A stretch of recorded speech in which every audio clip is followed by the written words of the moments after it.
Good evening, everyone, and welcome. It's 5:30, so let's get this presentation agenda on the road.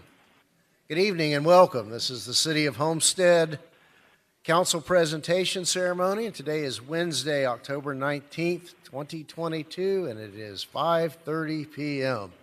Again, welcome and thank you all for being here. Councilman Faircloth, are you ready to go? The floor is yours.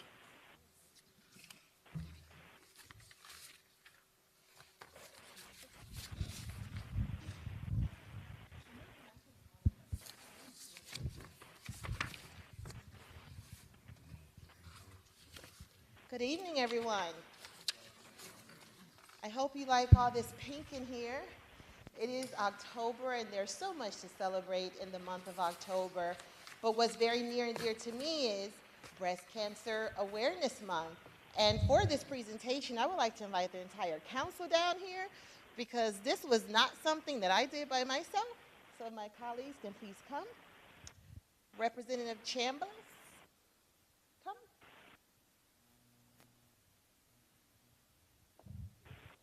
Thank you. I'm sure most all of us have had someone that was impacted by breast cancer or a form of cancer. It's just running rampant. But with breast cancer in particular, since it's October, 1 in 8 women gets breast cancer, 1 in 8. And then if you drill down a bit and think about minority women, African American women, those rates are higher. And the mortality rate is higher as well. So in the city of Homestead, we're doing something about it. And for several years, we've been asking the state for funding to help these uninsured or underinsured women get mammograms. My mom didn't have access to it, and she's no longer here. So I am a daughter on a mission to ensure that I help other women and other families get the proper care that they need. And thankfully, this council was unanimous in the support and the advocacy for funding for breast cancer screenings and subsequent evaluations after that. So thank you to State Representative Chambliss, who carried the baton, who carried the torch, as well as his other colleagues up there in the state legislature to bring funding to the city of Homestead. And as a result of this council, staff, and our good friend Representative Chambliss, we have $500,000 to help women in this community get what they need to battle breast cancer. And with that, we have a nonprofit organization here, Pray in Pink, who I would like to come up here at this time because these women come into play with those women who are diagnosed with breast cancer. And what they're doing is they're joining these ladies on the battlefield to war with them through this. And they have their own experience and testimony as survivors. So they play a key role in helping women to navigate this process if they have been diagnosed with breast cancer. So I'm going to allow State Representative Chambliss give a few words, and as well as my colleagues here who would like to give a few words, because this wasn't Councilwoman Faircloth-Saggers' fight. This was all of our fight, and we were unanimous in our advocacy. So I wanted all of us to be here because this isn't about me. This is about us and the work that we did collectively. So State Representative Chambliss, a few words. Thank you and greetings, everyone.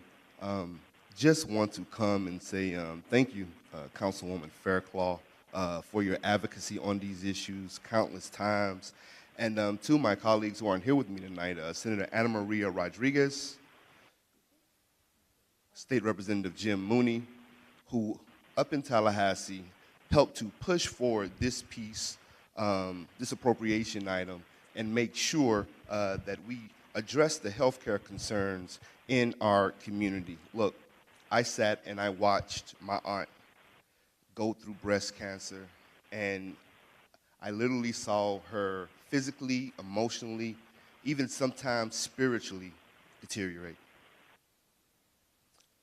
But for the grace of God, she was able to survive, overcome, and now she's a leading nonprofit CEO in Jackson, Mississippi. But When I think of that story and the countless stories of all the women who are here in this community, I'm just so proud to be a part of this historic moment. So blessed to be able to carry and sponsor and pass $500,000 for breast cancer awareness. We know that the fight is real, that the struggle is real, and there are so many people who don't have access to the necessary healthcare needs.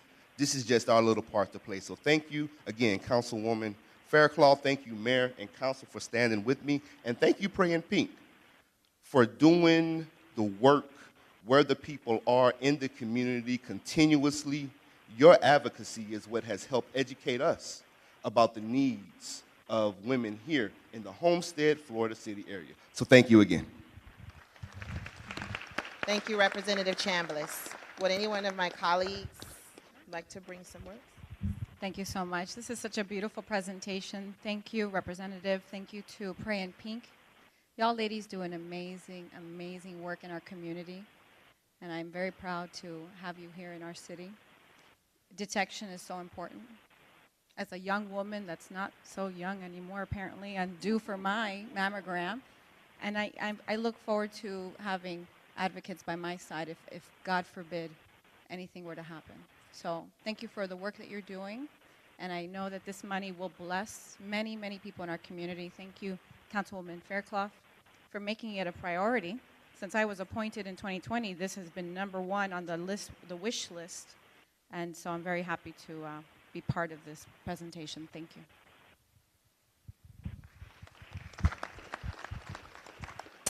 Well, I don't think there is much left to be said, except that I hope you know that we will continue this fight if one day you are not sitting up here, as I know you will also be here. Thank you, Pray in Pink. You guys, I've been following you for a while now, and just to see the difference that you're making is truly inspiring. Thank you.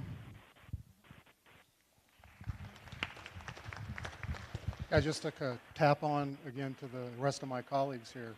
This is going to be one of our #1 agenda items annually as we move forward with the state of Florida. So as we continue to push forward, maybe we get more. So thank you so much. Vice Mayor. Thank you.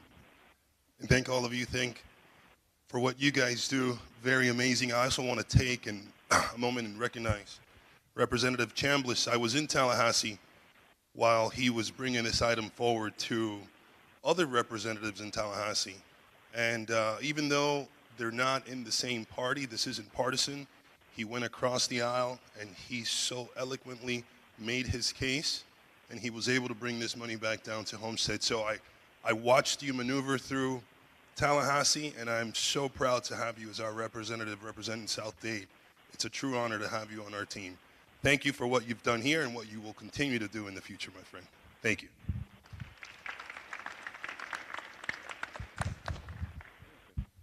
Thank you, guys. It's always important, awareness, but the ladies from Pray in Pink, Devon, Nisi, Brandy Ramirez, I'm not sure what your names, I'm sorry, but I wanted to recognize you by name because you guys have been out there fighting and fighting and fighting for years. I've been a champion of breast cancer awareness, and I think the key and the most important thing is getting tested, going to the doctor, and making those things available to all women so that they can know what they have or they don't have. And I know for as long as I've been sitting up here, we have asked for this money to come from the state. And this is the first year after 6 years that we've been able to get it. And thanks to you, we're one step closer. And I understand, and it's on you for next year, that once we get this the first time, they don't usually take it away from us. So hopefully we'll continue to get this year after year after year. So thank you, Devon, and you guys, thank you very much for everything you do.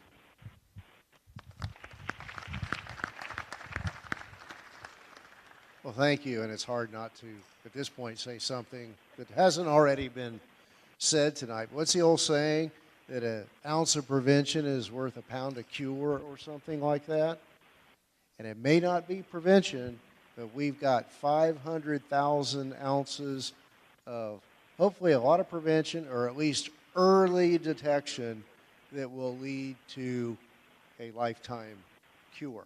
And think of the heartache and all of the things, the bad things in life that won't happen to so many women and their families by virtue of this program. And certainly for the 2 years I spent in Tallahassee pounding the hallways with a freshman member of the legislature in the minority party was there.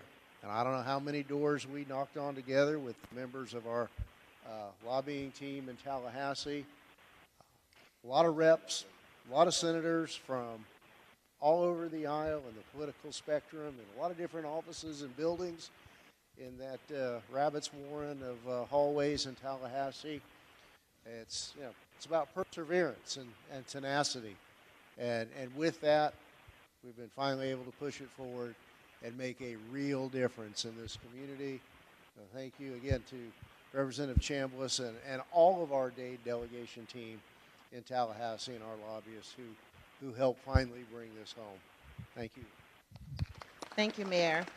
And I also wanted to allow the CEO of Pray in Pink and breast cancer survivor to share a few words in the work that you're doing in this community to help women who have been diagnosed with breast cancer. Devon? Thank you. I just want to thank everyone in the room for just thinking of Praying Pink. It's been a long journey. We've actually been an organization for 5 years. I'm a 7-year breast cancer survivor. And my journey has been very rough the first 3 years. But not only seeing that, I saw the need in our community where a lot of times after you've dealt with breast cancer and you go home and it's no more doctor visits, you tend to be forgotten. So that's where our organization come in play at. We're the ones that go still do the house visits. Sometimes they're in need of groceries. Sometimes they're in need of having their light bills and stuff paid. And that's what our organization do for them. So if you know anyone that's going through cancer, please share our number. We'll get in contact with them. We have a prayer group that we do, and then also we do other things with them as well. We have brunches. We do just a lot of stuff just for the survivors are not forgotten once the journey is over. So thank you again for allowing us to be here tonight. Thank you so much, Devon. She just recently held a beautiful brunch. Was it last week or 2 weeks ago? And just all the women that were in the room. And there was one young lady who had just been diagnosed with breast cancer, and she had a huge breakdown, and we just had to go deploy and just love and pray on her. And then what was very interesting to me was you had a caregiver to speak and give her testimony, and that was my journey as a caregiver. So I commit to working alongside of you to inspire, empower, just pour into caregivers, because our journey is hard as well, to see your loved one physically transform and just the life just to lead them from one day to the next. It's hard, but I'm here to support it. Thank you all.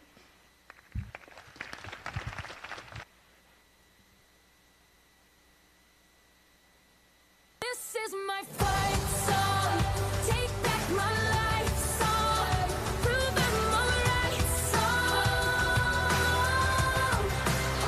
My power's turned on. Starting right now, I'll be strong. I'll play my fight song. And I don't really care if nobody else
into motion, like how a single word can make a heart open.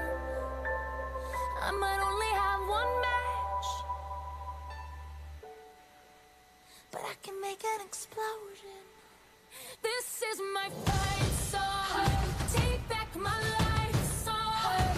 Prove I'm alright song.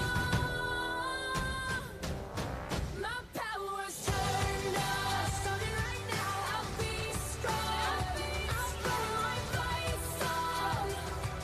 And I don't really care if nobody Councilman Roth, are you ready?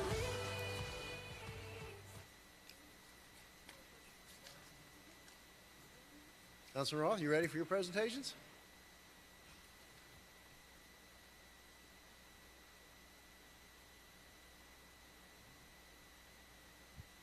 Good evening, everyone. Wow. Damn, this thing got loud all of a sudden. Welcome to our presentation today. I'm honored and I'm happy to be bringing back our Officer of the Month presentation. I don't think we've done this since COVID, right? Like two years. And just an honor to be able to present this today. I'd like to invite Lieutenant Randy Owens up. And I'd like to invite our recipient up, Claiborne Jones. Come on up, Claiborne. Officer of the Month. We'll get to his speech in a little bit, Colonel. And then the command staff, come on up here too, please, guys. And we're going to let Lieutenant Randy Owens do his presentation. Thank you, Randy. Thank you, Councilman Roth. Council, Mayor, thank you. First, I'd like to thank you for the opportunity to use your venue to publicly acknowledge one of our officers. Obviously, we have a lot of fine men and women in uniform that provide a great service to this community every day. But it's very fortunate of us to, some of them every once in a while come stand up and they come to the top. So basically, every month what we do is we ask a lieutenant from each of our shifts to write a nomination letter for one of the officers that stands out every month. Does something out of the ordinary other than what they would normally do. And the letter that I received from Officer Jones was from the midnight shift. And it's a very lengthy nomination letter, so I'm going to give you a brief synopsis. Basically, on the night of August 30th, about 1 in the morning, he stopped an individual that matched the description that was wanted for 3 business burglaries in the area. He immediately recognized the individual. Once he stopped him, he noticed he had a bunch of bags in his possession. He was riding a mini scooter. This was at the rear of Town Square, in the business area there where the Publix is located. Multiple other midnight shift officers arrived on scene.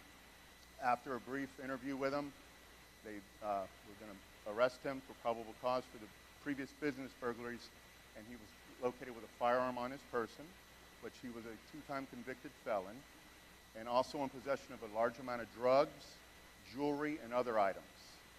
That's not the end of the story. He was brought to justice, brought into jail that evening. The next day, GIU arrived and realized we had had business burglary of 9 storage units a couple blocks from the area where Officer Jones stopped the individual. So not only did we clear 3 business burglaries previously, but because of Officer Jones' quick actions, not only did he get a convicted felon in possession of a firearm off the streets, we were also able to clear 9 more business burglaries of storage units. So phenomenal job, Officer Jones. So thank you very much.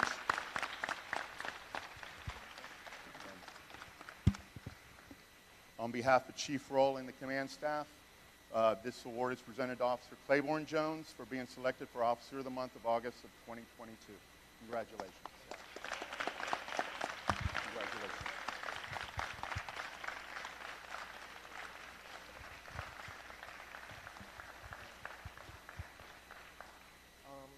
I'd like to start off by thanking the council for having me here, thanking the command staff for having me this afternoon and selecting me, my midnight supervisors. I also like to thank my family for showing up. On this particular night, I was the officer who made the stop. However, what people don't know is in police work, you can't do it by yourself. Like I said, all of my midnight officers came. They supported me. They assisted me in impounding all of this property that was taken from this subject. And without them, I couldn't have got it done. So we're all officers of the month in my eyes, and I have to thank all of my fellow coworkers. Teamwork makes the dream work.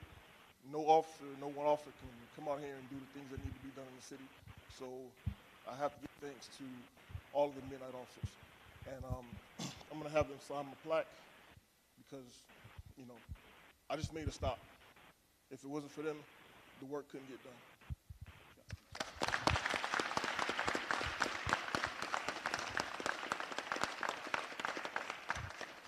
Yeah, and as he says, you know, it's always about teamwork out there, and I'm a big fan of you guys. You know that. I listen to the radio all the time.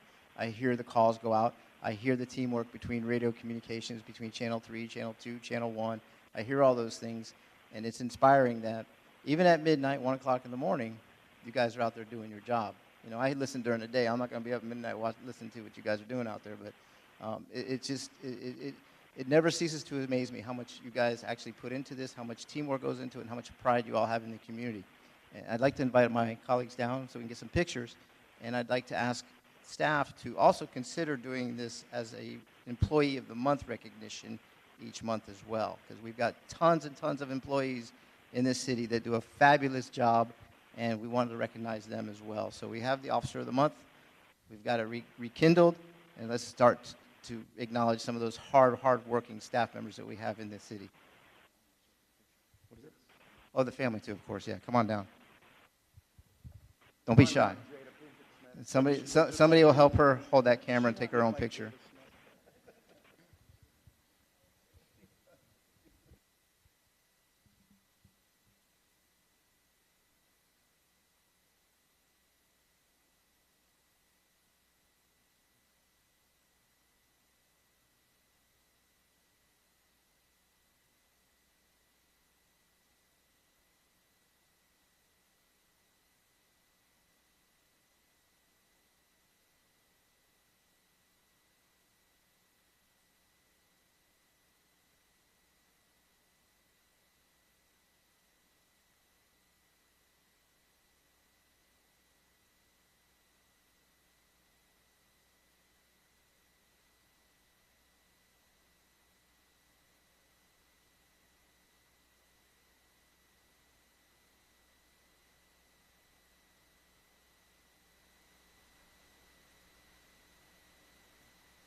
Thank you. That concludes our presentation ceremony, and we will convene the council meeting at 6 o'clock.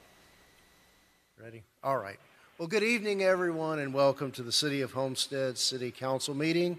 Today is Wednesday, October 19th, 2022, and it is about 6:03 p.m. This evening, the invocation will be led by Councilwoman Erica Avila, with the pledge led by Councilwoman Fairclough Staggers. Would everyone please rise?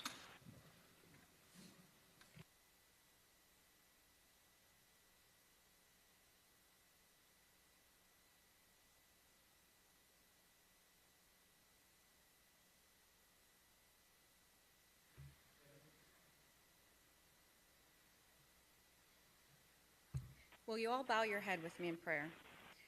Lord and loving Father, thank you for the opportunity to be gathered here today. Thank you for your many and abundant blessings. Thank you for life itself, for the measure of health we need to fulfill our callings, for subsistence, and for your friendships. Thank you for the ability to be involved in useful work and for the honor of bearing appropriate responsibilities. Thank you for the freedom to embrace you or the freedom to reject you. Thank you for loving us even so from your boundless and gracious nature. As we are called here to serve our community, I pray for our mayor, our vice mayor, our city manager, for the various levels of city departments, its leadership, supporting staff, and in particular our police department, and our assembled council. I ask that you would graciously grant them wisdom to govern amid the conflicting interests and issues of our times, a sense of the welfare and true needs of our people, a keen thirst for justice and rightness, confidence in what is good and fitting, the ability to work together in harmony even when there is honest disagreement, and for personal peace in their lives and joy in their task. I pray for the agenda set before us today, and please guide our minds and our hearts in what pleases you. May your will be done, and that it would benefit those who live, work, play, and pray in and around our beloved city of Homestead. I pray all this in the Lord's mighty name. Amen.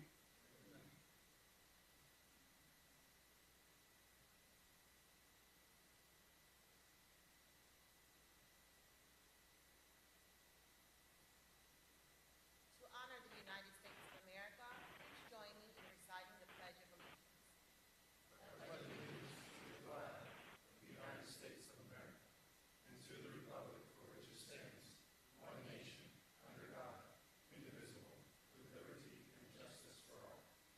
Thank you all. Please be seated. Roll call, Madam Clerk. Councilwoman Fairclough Staggers. Councilman Fletcher. I'm here, thank you. Councilwoman Avila. Councilwoman Bailey. Vice Mayor Guzman. Mayor Losner. Here. Thank you all. Mr. Manager, are there any deletions or deferrals? No, Mayor, there are not. All right, we have one addition, tabbed as Addendum 1, car number 3703. I'll entertain a motion to add Addendum 1 to the agenda. It's the acceptance of a donation. Moved by Councilman Roth, seconded by Councilman Fletcher. Any further questions or comments? All in favor? Any opposed? Thank you. All right, tab 1 is a presentation, car number 3691, the Homestead Gun Violence Initiative. Mr. Manager? Thank you, Mayor. The Homestead Police Department applied and received a grant from the Department of Justice in the amount of $800,000 over 3 years. The goal of the grant is to address gun violence in the city of Homestead while promoting community empowerment to address issues related to the violence in their community. And we have a presentation here by the police department for this item.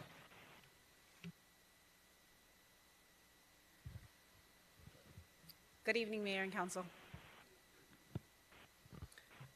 My name is Alicia Reyes. I'm here on behalf of Homestead Police Department to provide you a presentation on our group violence intervention strategy. The intervention strategy is focused on violence driven by group and gang members. It's, as the manager said, Mr. Manager, it's a Burn Criminal Justice Innovation Grant. And our main goal and strategy here is to reduce violence, improve public safety, minimize arrest and incarceration, while strengthening community and police relationships. So why GVI?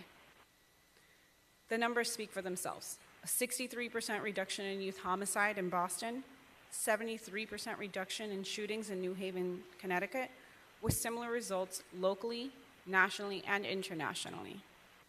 So how will we do this? By conducting a comprehensive crime analysis semi-annually, auditing all groups to determine crime drivers and social network of those involved in serious violence, engaging residents' voice, including door-to-doors, town halls, and roundtables. Through our crime analysis with John Jay College and the National Network of Safe Communities, we have determined that less than 1% of Homestead's population is responsible for 29% of homicides. If you include non-fatal shootings, they're responsible for 46% of the violence. This is in line with national averages, but it also reiterates the need for a scalpel, not a sledgehammer, when addressing the drivers of violence. GVI implementation relies heavily on partnerships. Law enforcement partners at the table include United States Attorney's Office, the State Attorney's Office, Miami-Dade Police Department, as well as other federal and local partners. Social service is also at the table with South Dade Cares Coalition and Together for Children. A GVI University has also been completed with law enforcement workshops, social service workshops, and more will be scheduled as needed. Staffing is in place with a program manager and an outreach coordinator. The governance structure. The advisory board holds a high level of responsibility for the success of this strategy. They're responsible for organizational support, measures of accountability, and the reason we are here tonight. We are asking for representation from this dais and a representation from the city staff and Mr. Managers. The leadership structure is also depicted here, and you can see it in this slide with the advisory board at the top, the program manager, and the 3 committees: law enforcement, social service, and the community and moral voice. So what are the activities of GVI? GVI's activities include call-ins, which is face-to-face with group and gang members. So this is a multiple group and gang members coming together and being spoken to at one time. Custom notifications, these are flexible individual notifications for one person. These usually are focused on messages of non-retaliation. And community police response to victims of violence. All of these activities communicate that we want you safe, alive, and free. But the violence will not be tolerated in the city of Homestead. So who's responsible? Our GIU unit is the main piece of this. They house our gang unit. They have 4 violent crime and gang detectives. They're also integrated into the Miami-Dade Police Department's GVI strategy. We also have our community policing unit. They're an integral part of messaging, and they help to build the community and police relationships. We also like to think of them as the dot connectors. They're the bridge builders.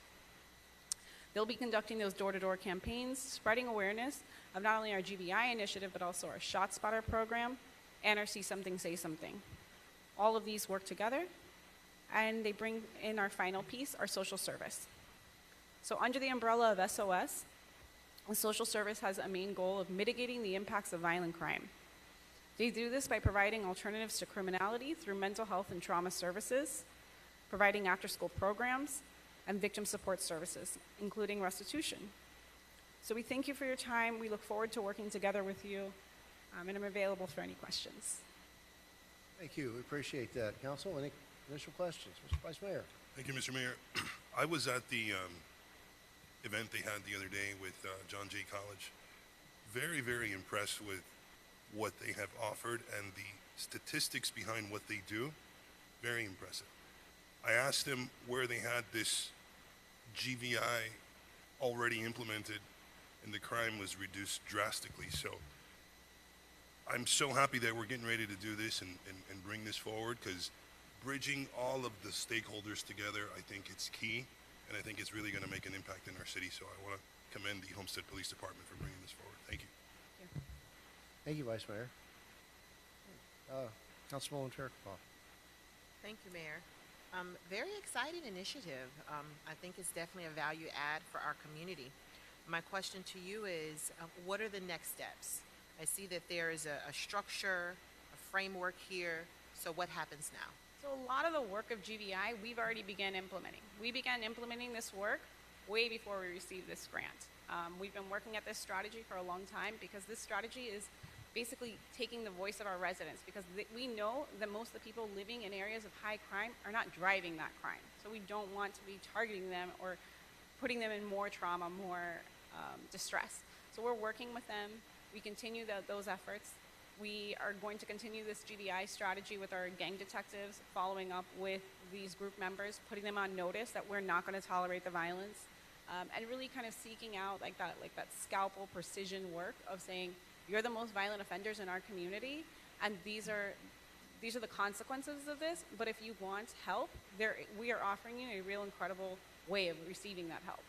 So it's ultimately up to the offenders what they choose. They want to continue that path or go the other direction.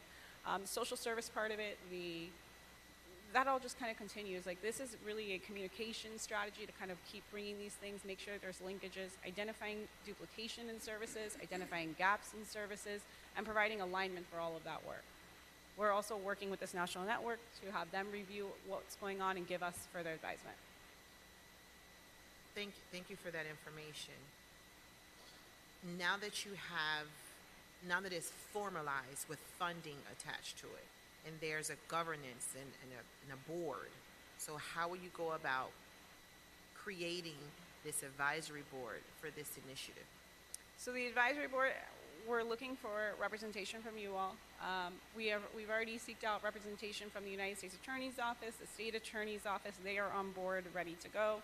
And a lot of the county partners are already integrated, because Miami-Dade Police Department also uses the GVA strategy, also with John Jay College. So a lot of that legwork is already in place for us, and we can kind of just expand the initiative here.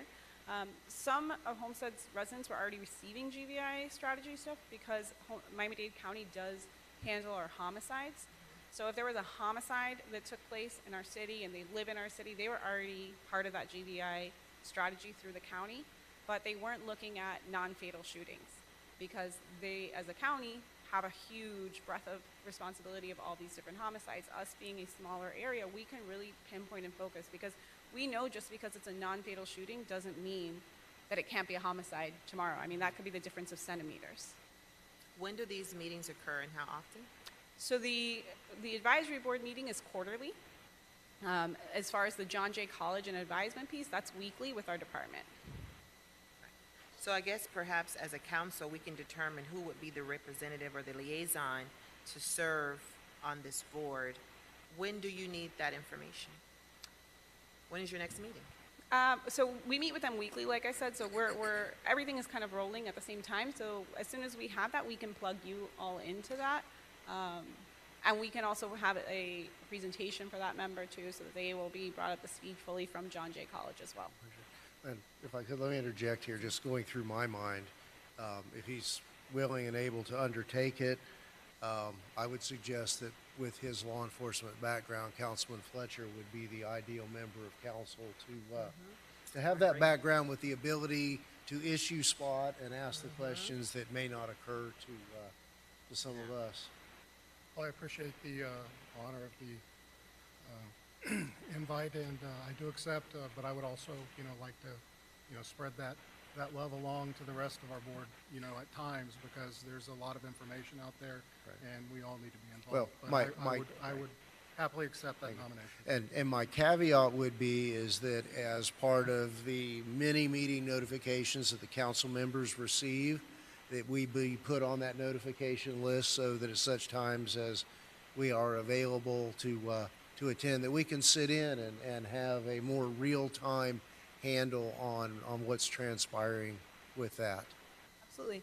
A lot of these meetings are done virtually. The John Jay College team is placed all over the country, so there's a lot of flexibility in scheduling. Well, if someone would like to make the motion to designate Councilman Fletcher. Moved by Councilwoman Avila, seconded by Councilwoman Fairclough Staggers. Okay. Okay, so we're going to have some more conversation, but we do have a motion on the table. So, does that conclude your, Councilwoman Avila? Aside from wanting to support Councilman Fletcher's position, and I look forward to being part of conversations in the future, I am so happy to see this moving forward. I've been wanting to see a liaison style approach between the city and our services and our residents. I love that we're taking a laser focus, like you said, a precision strategy into trying to identify the social and the mental issues and focus on the wellness overall, because all the violence is symptomatic of a cause, and trying to identify the cause, and our PD does a fantastic job with trying to mitigate those symptoms. But if we can just get to the root of the cause, whether it's social, whether they need therapy, whether they need opportunity, direction, big brothers, big sister programs, whatever it is, this is, I think, the best step, the right step in that direction. So thank you for taking it on. Thank you for the presentation, and thank you to our city manager for making sure it happens. Thank you. Any further? Councilwoman Bailey. Thank you, Mayor. I just wanted to offer anything that I can do as well that is not in conflict with Councilman Fletcher being on there or me being on the Together for Children board. I was there on Thursday as well, and I thank you. I know that this is years and years for you. So I have seen all that legwork now come to finally something that we can see and touch. So just thank you for all the officers that came out that day, SOS always for everything that you do, and just count me in for anything that I can do. Thank you. Thank you, Councilwoman. Okay, we have a motion and a second on the floor for the designation of Councilman Fletcher as our councilman liaison to that board. All in favor? Aye. Any opposed? All right, thank you. Thank you. Well, this was just under a presentation. Are you, I know you're registered for public comment. You'll reserve it for them, for that time. Appreciate it.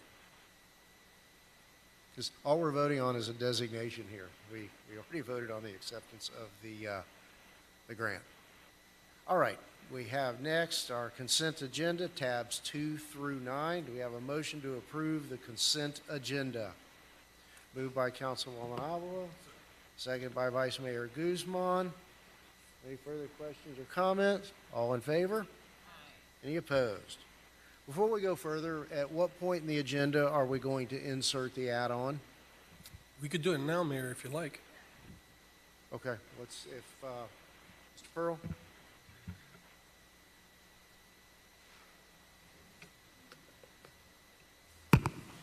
Thank you, Mayor. The addendum 1 was a resolution of the City Council of the City of Homestead, Florida, authorizing the acceptance of a donation from the estate of William H. Losner for the improvement of Losner Park, establishing a budget, providing for implementation, and providing for an effective date. Thank you. Do we have a motion to accept the donation? Moved by Councilman Fletcher, seconded by Vice Mayor Guzman. Any questions or comments?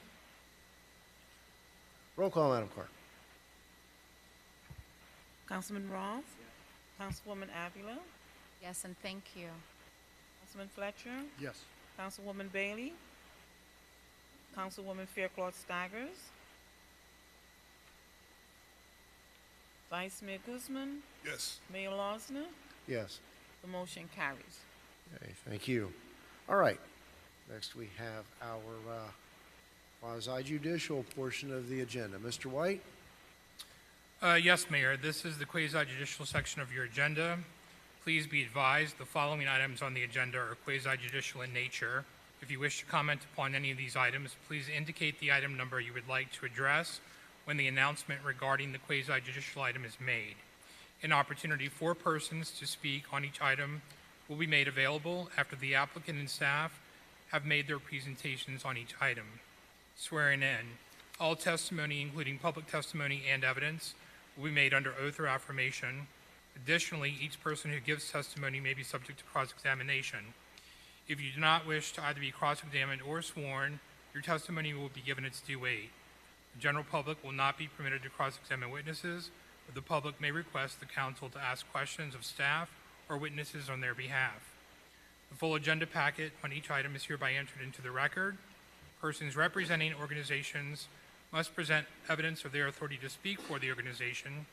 Further details of the quasi-judicial procedures may be obtained from the clerk. In accordance with Code Section 2-590, any lobbyist must register before addressing the council on any of the following items. At this time, council members must disclose any ex parte communications concerning any items on the agenda, which would be items 10 and tab 10, tab 11. The disclosures, these are second readings. I think we've already been through this to the extent there were any. Okay. No disclosures. At this time, I would ask anyone who's wishing to speak on either tab 10 or 11 to please stand, raise your right hand to be sworn in by the clerk. Do you hereby swear or affirm to tell the truth and nothing but the truth, so help me God? Thank you. You may be seated. First item for consideration this evening is tab 10. This is the second reading of an ordinance of the City of Homestead, Florida, approving the rezoning as requested by Drip Hydration East Coast Management LLC of an approximately .216 acre parcel of land from one family R1 zoning district to professional business restricted B1A zoning district for property located at 44 Northwest 17th Street as legally described in Exhibit A, providing for conflict, severability, and providing for an effective date. This is second and final reading. Thank you. Development Services. The applicant, Drip Hydration East Coast Management LLC, is requesting a rezoning from single-family R1 to professional restricted retail commercial B1A for 0.216 acre parcel of land located at 44 Northwest 17th Street. The site has a future land use map designation of light commercial use. The applicant seeks to utilize the site as an office. Staff recommends approval of the requested rezoning as it is consistent with the comprehensive plan. This is second reading of the proposed ordinance. Thank you. Is the applicant present or anyone on the applicant's behalf? Okay. Anything to add? This is the second reading. You got a vote of approval on first reading, but if you would like to just come forward and just introduce yourself, give us your name and address for the record, let us know you're here. My name is Omar Martinez. I represent the rehydration.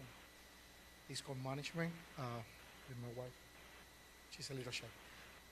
First of all, I want to tell you guys, thank you so much for this opportunity. We are the owner of rehydration. It's called management.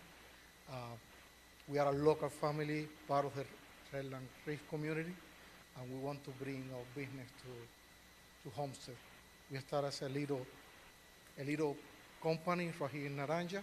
Now we have presence in five other states with 13 locations. So we want to bring headquarters, our corporate office, to Homestead. 5 blocks from our house.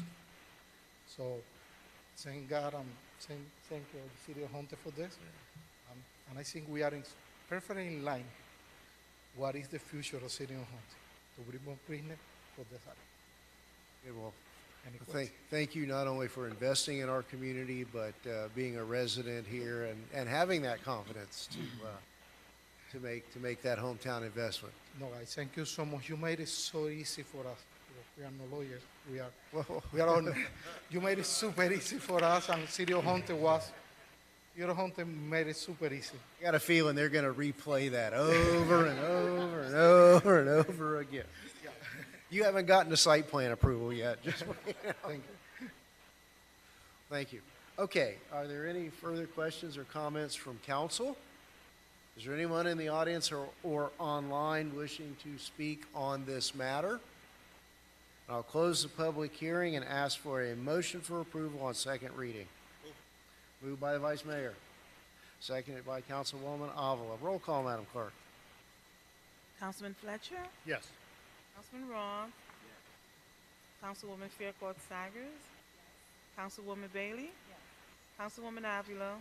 Vice Mayor Guzman? Yes. Mayor Losner? Yes. The motion carries. Thank you. All right, next item, tab 11, Mr. White. Yes, moving on to your second and final item this evening for consideration under the quasi-judicial agenda is tab 11.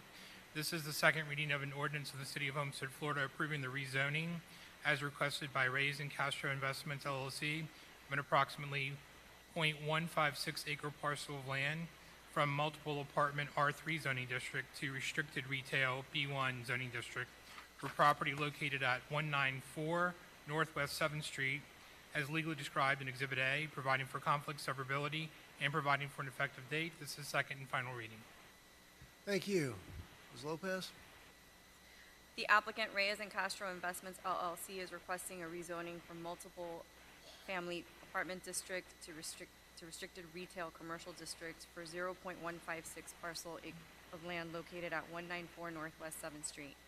The site has a future land use map designation of neighborhood mixed use, which was a category implemented by the comprehensive plan in 2005.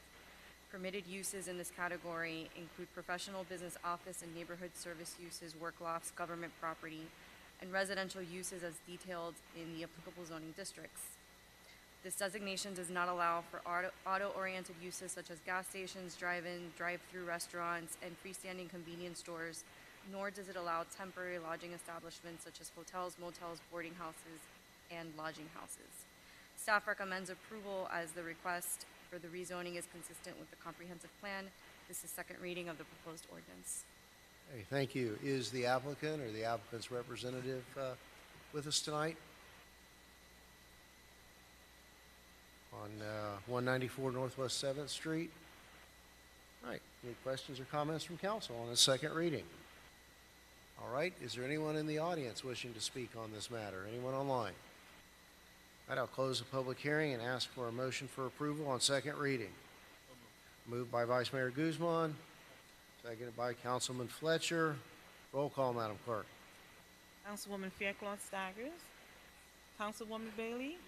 Councilman Roth? Councilman Fletcher? Yes. Councilwoman Avila?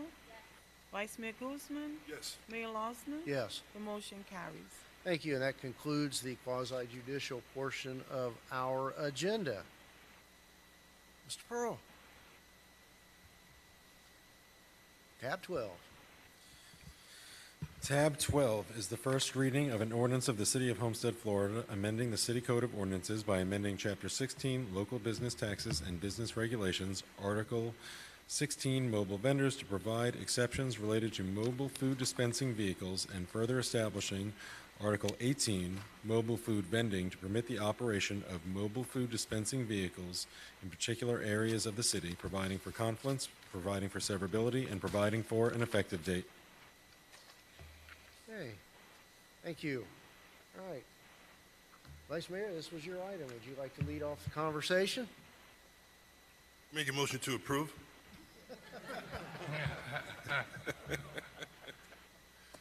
No, let's get a second and then have any discussion you want to have.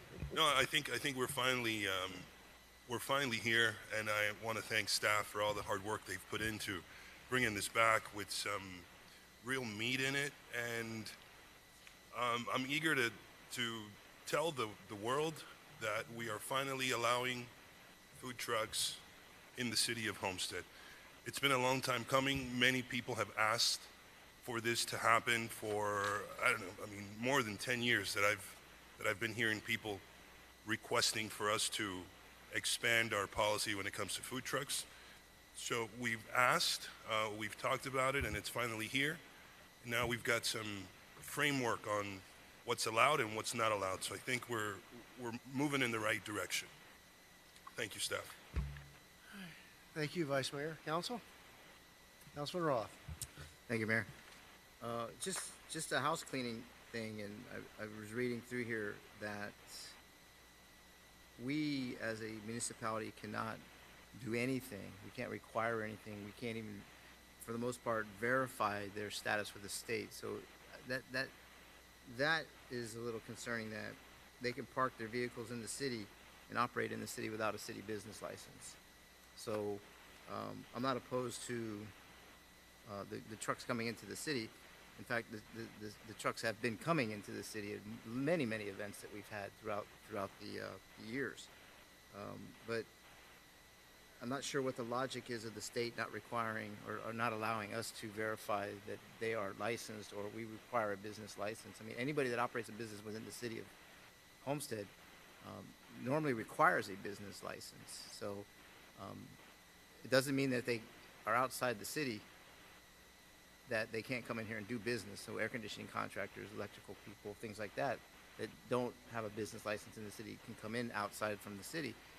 But if they live in the city and they have a food truck in the city and it's kept in the city, I think we should know about that, and we should be able to license that as a business. If their address is inside the city limits and they operate a business inside the city, they should have a business license. So I just, that's the only thing that concerns me about that. I mentioned it to Matt a little bit earlier today. It's very specific that we cannot require anything of them. So I just want to put that out there on the record, that if they start popping up and we don't have any enforcement on it, then we have another issue to deal with. That's all. Thank you, Mayor. Thank you, Councilman Roth. James, Mr. White?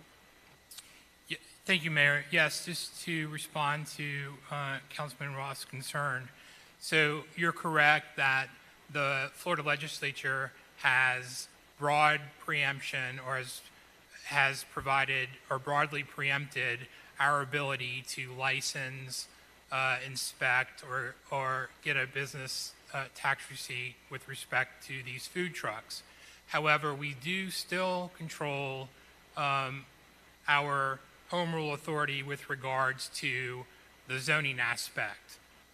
We can't totally prohibit, but we can regulate where they're located.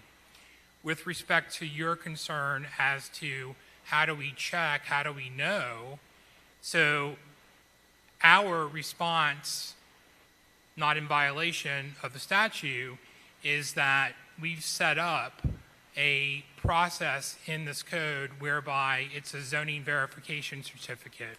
So any mobile food vending operator, food truck operator, would need to come into the city, fill out a simple form, zoning verification form, with the requisite information. We tried to make it as streamlined and easy as possible to be signed off, checked off by staff, and then they would get that zoning verification from the city. and then they would display it along with their state license in their mobile food vending.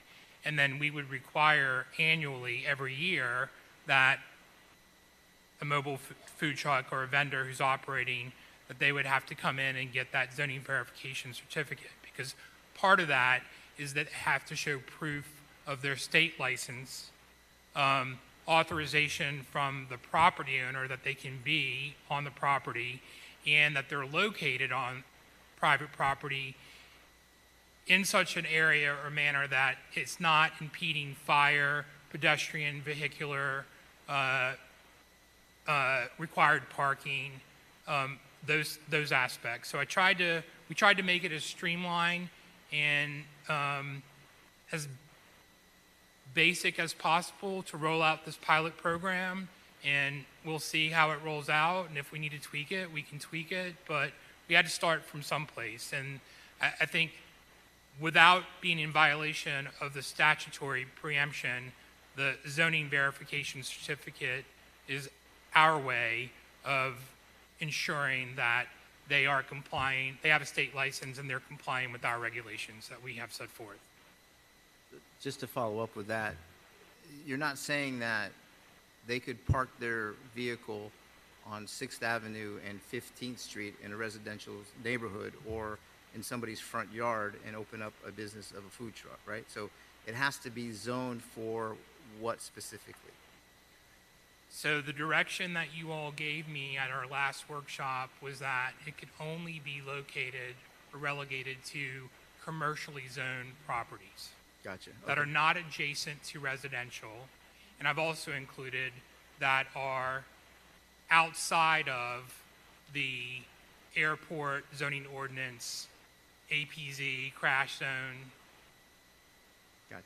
accident Understand. potential zone area. Understand. So thinking in the future, would that registration or application process also apply to those having events, let's say Losner Park, that have food trucks? Do they have to come to the city and now register and let us know that they have a state license now that this is on the books? Because prior to that, they had not had to do that.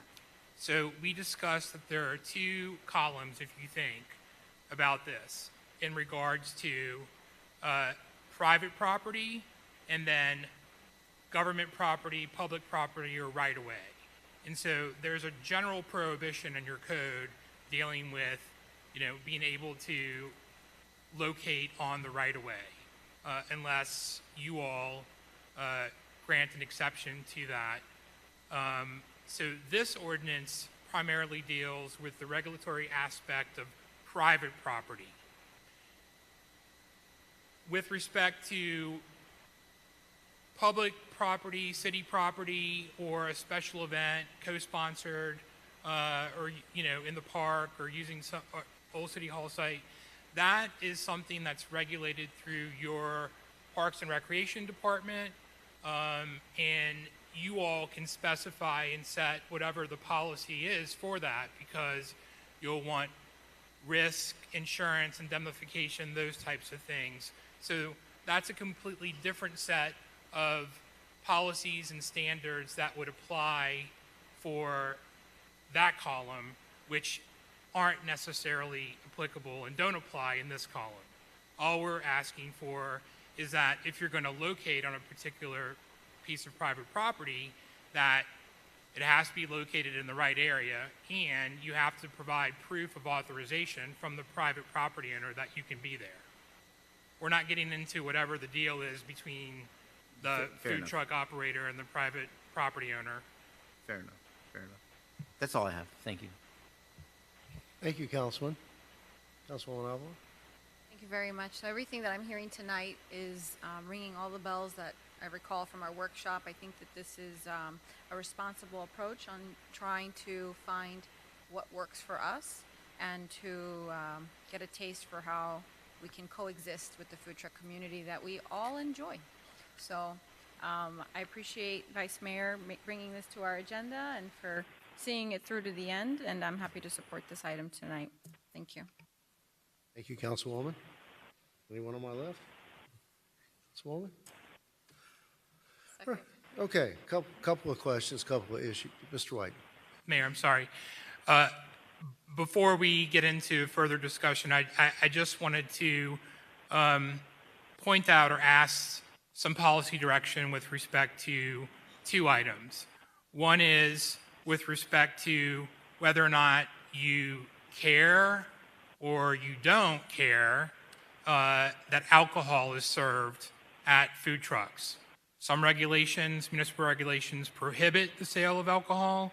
Some don't care. So I need policy direction from you all with respect to whether you want to prohibit alcohol sales or not. And the other thing is I vaguely remember we talked about time frames.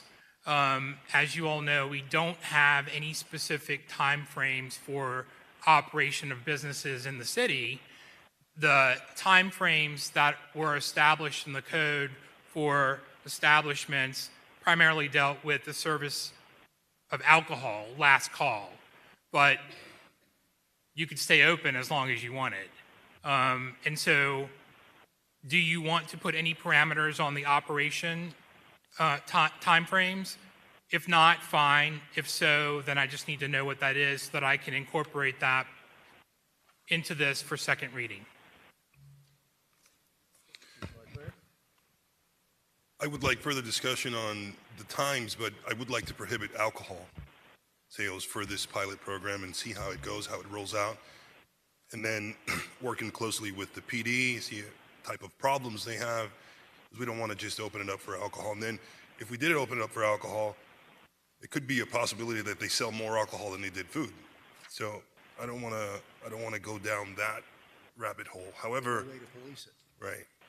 However, when it comes to times, that's a little tricky because I think sometimes when you go to a food truck on a weekend, you could potentially go there up to midnight, but I'm thinking anytime after midnight, that's where it becomes a little bit of a concern for me. But if there's no alcohol, that seems to be a little bit safer. It just needs to be So that the as, people feel as safe. currently drafted, I have alcohol is prohibited, so we won't have to change that. I just had a blank with respect to if there was any time constraints or, not past a certain time, if you were even concerned about that, or we don't even address it, and we just see how it rolls out. We could also think of it, if there's a thriving entertainment area of Homestead, then people that are in that entertainment area might want to go to a food truck before they head home. They grab a bite to eat. I don't know if that can potentially help create a thriving entertainment area. That's all I got for now, Mayor.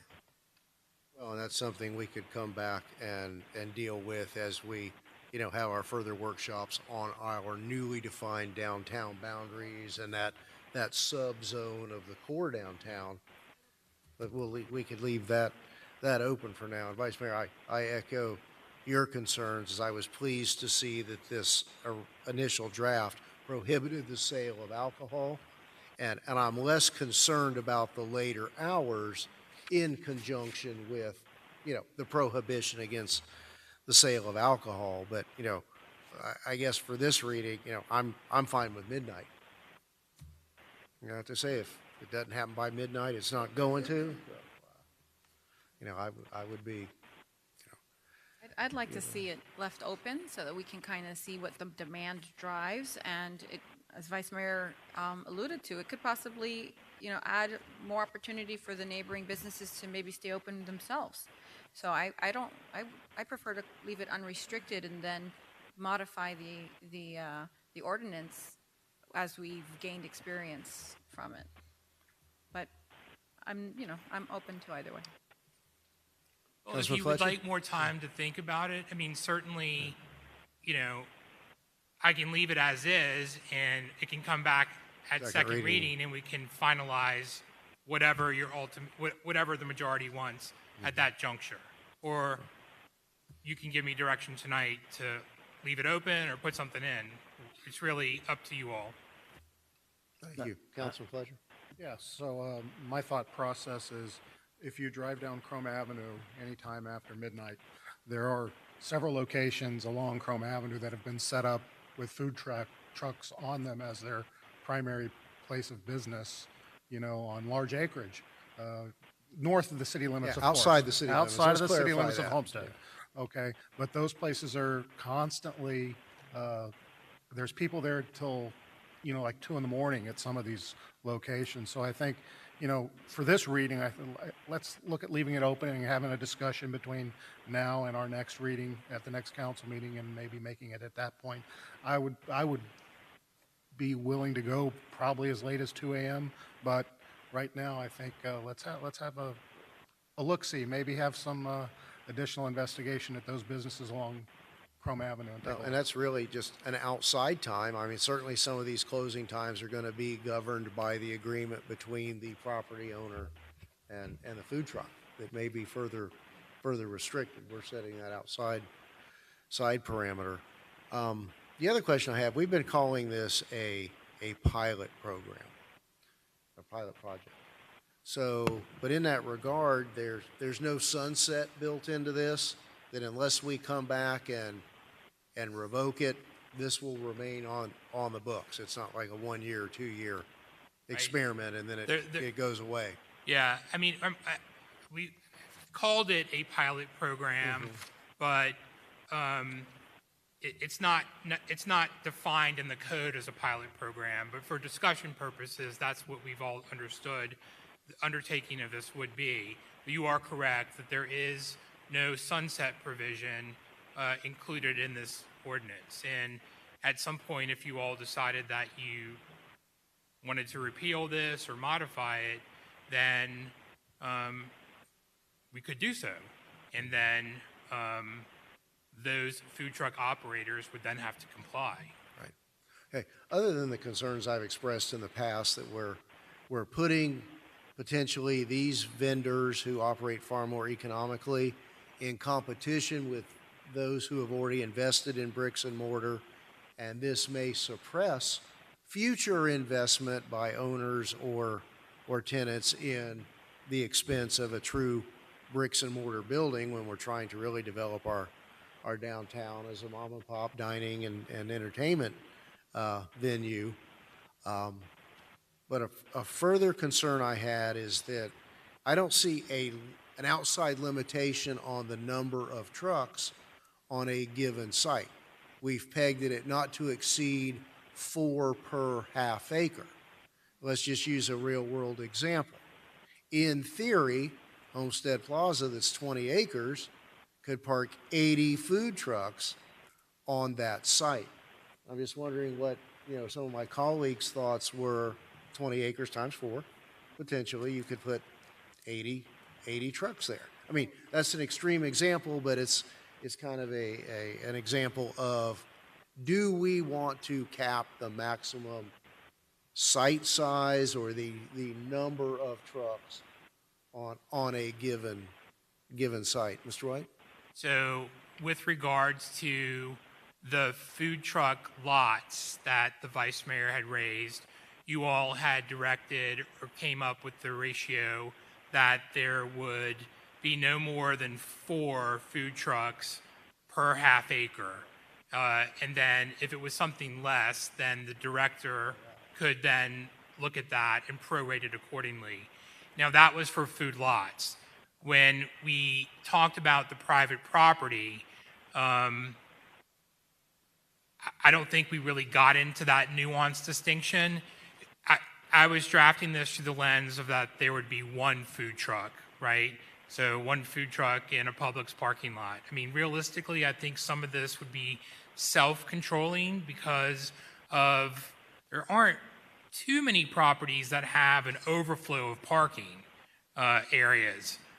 Most of it's required. I mean, there are some. I can't tell you exactly what. But by the time you factor in where they could locate on the site, not impede the right-of-way, not impede vehicular or pedestrian traffic, not be within the required parking space, not within the fire lane. I think it sort of reduces the the the site constraints or location for these food trucks. Now, if you want, we could similarly regulate or put a cap on the number of food trucks that could be allowed on any given site.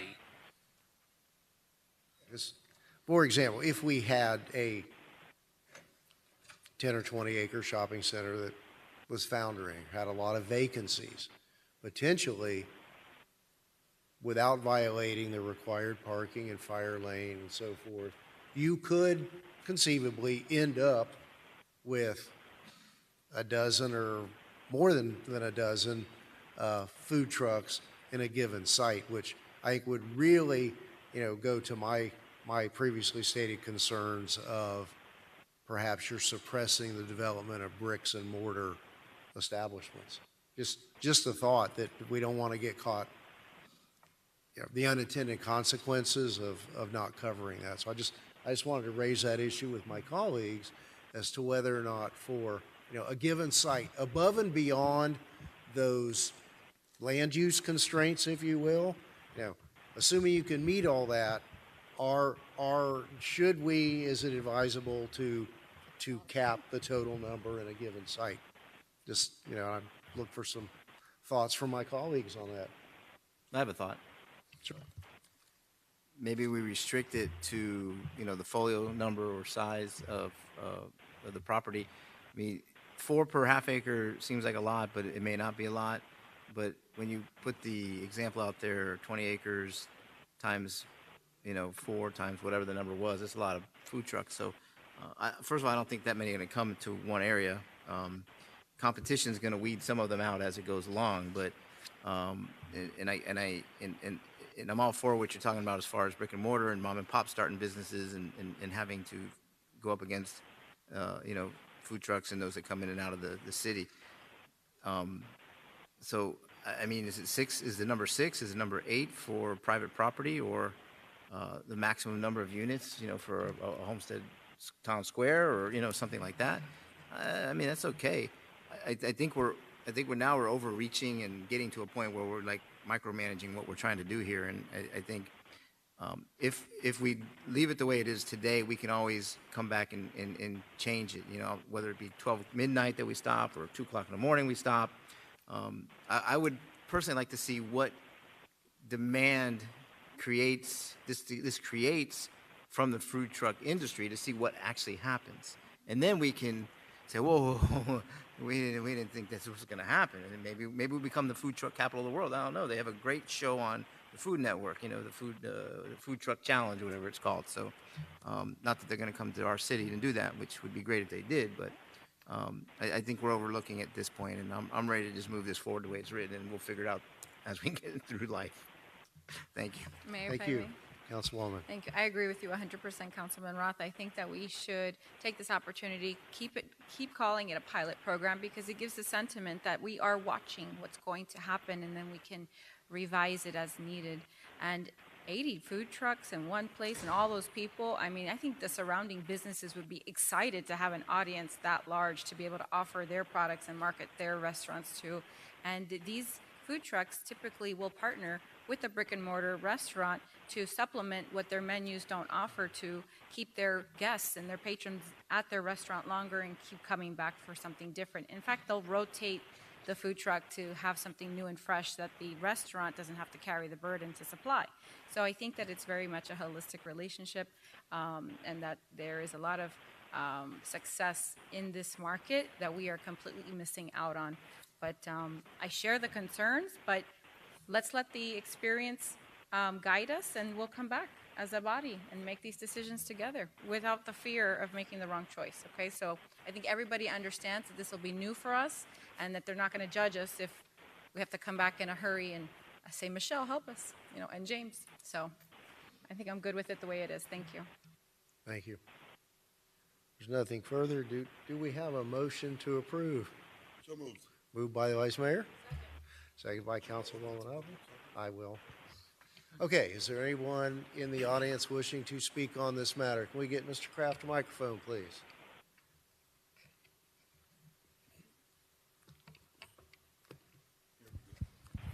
Thank you.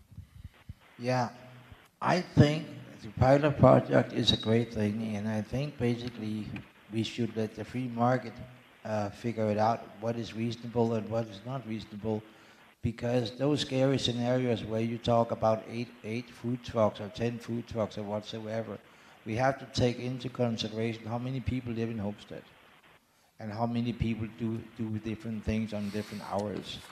And if one lot, for instance, the size of the parking lot over by Publix, they decide they can have 2 or more food trucks over there, then it's just a good thing. And if it only can sustain 2, and there comes 3 and 4, they will eventually figure it out by themselves without any government interference.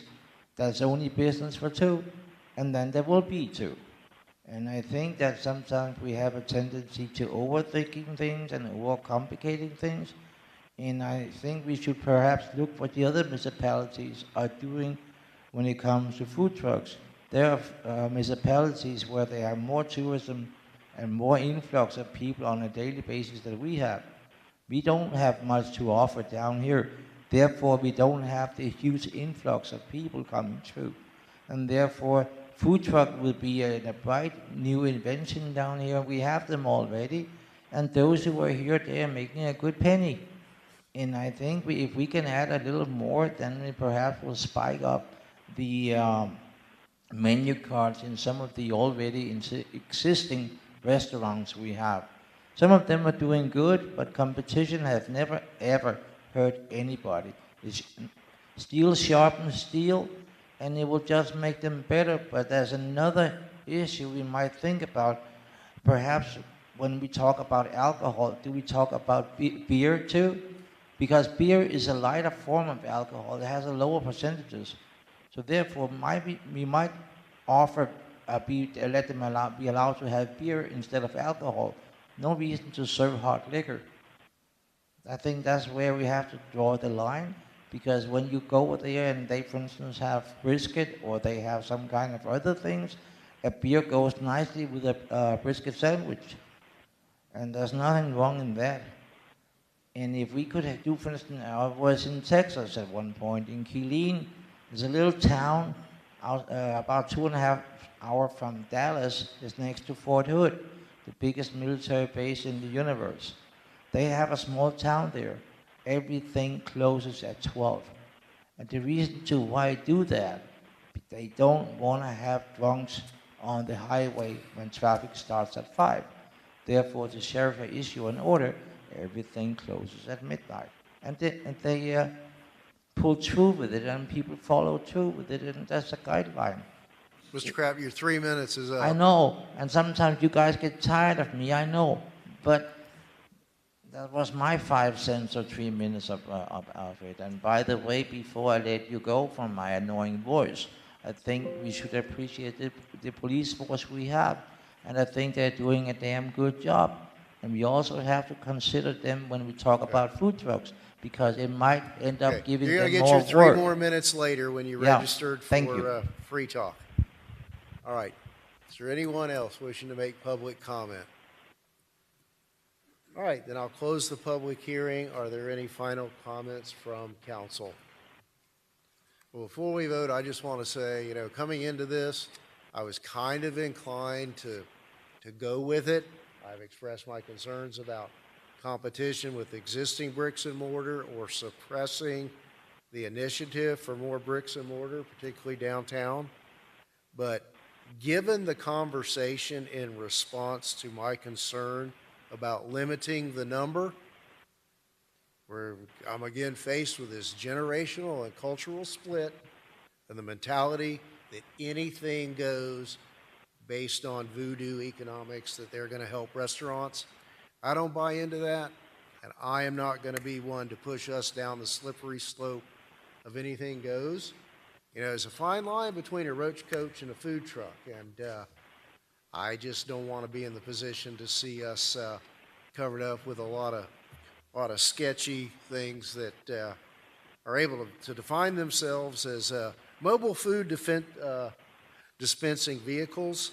I hope it works out, and I hope that we have the problem, that we need to come back and limit the number.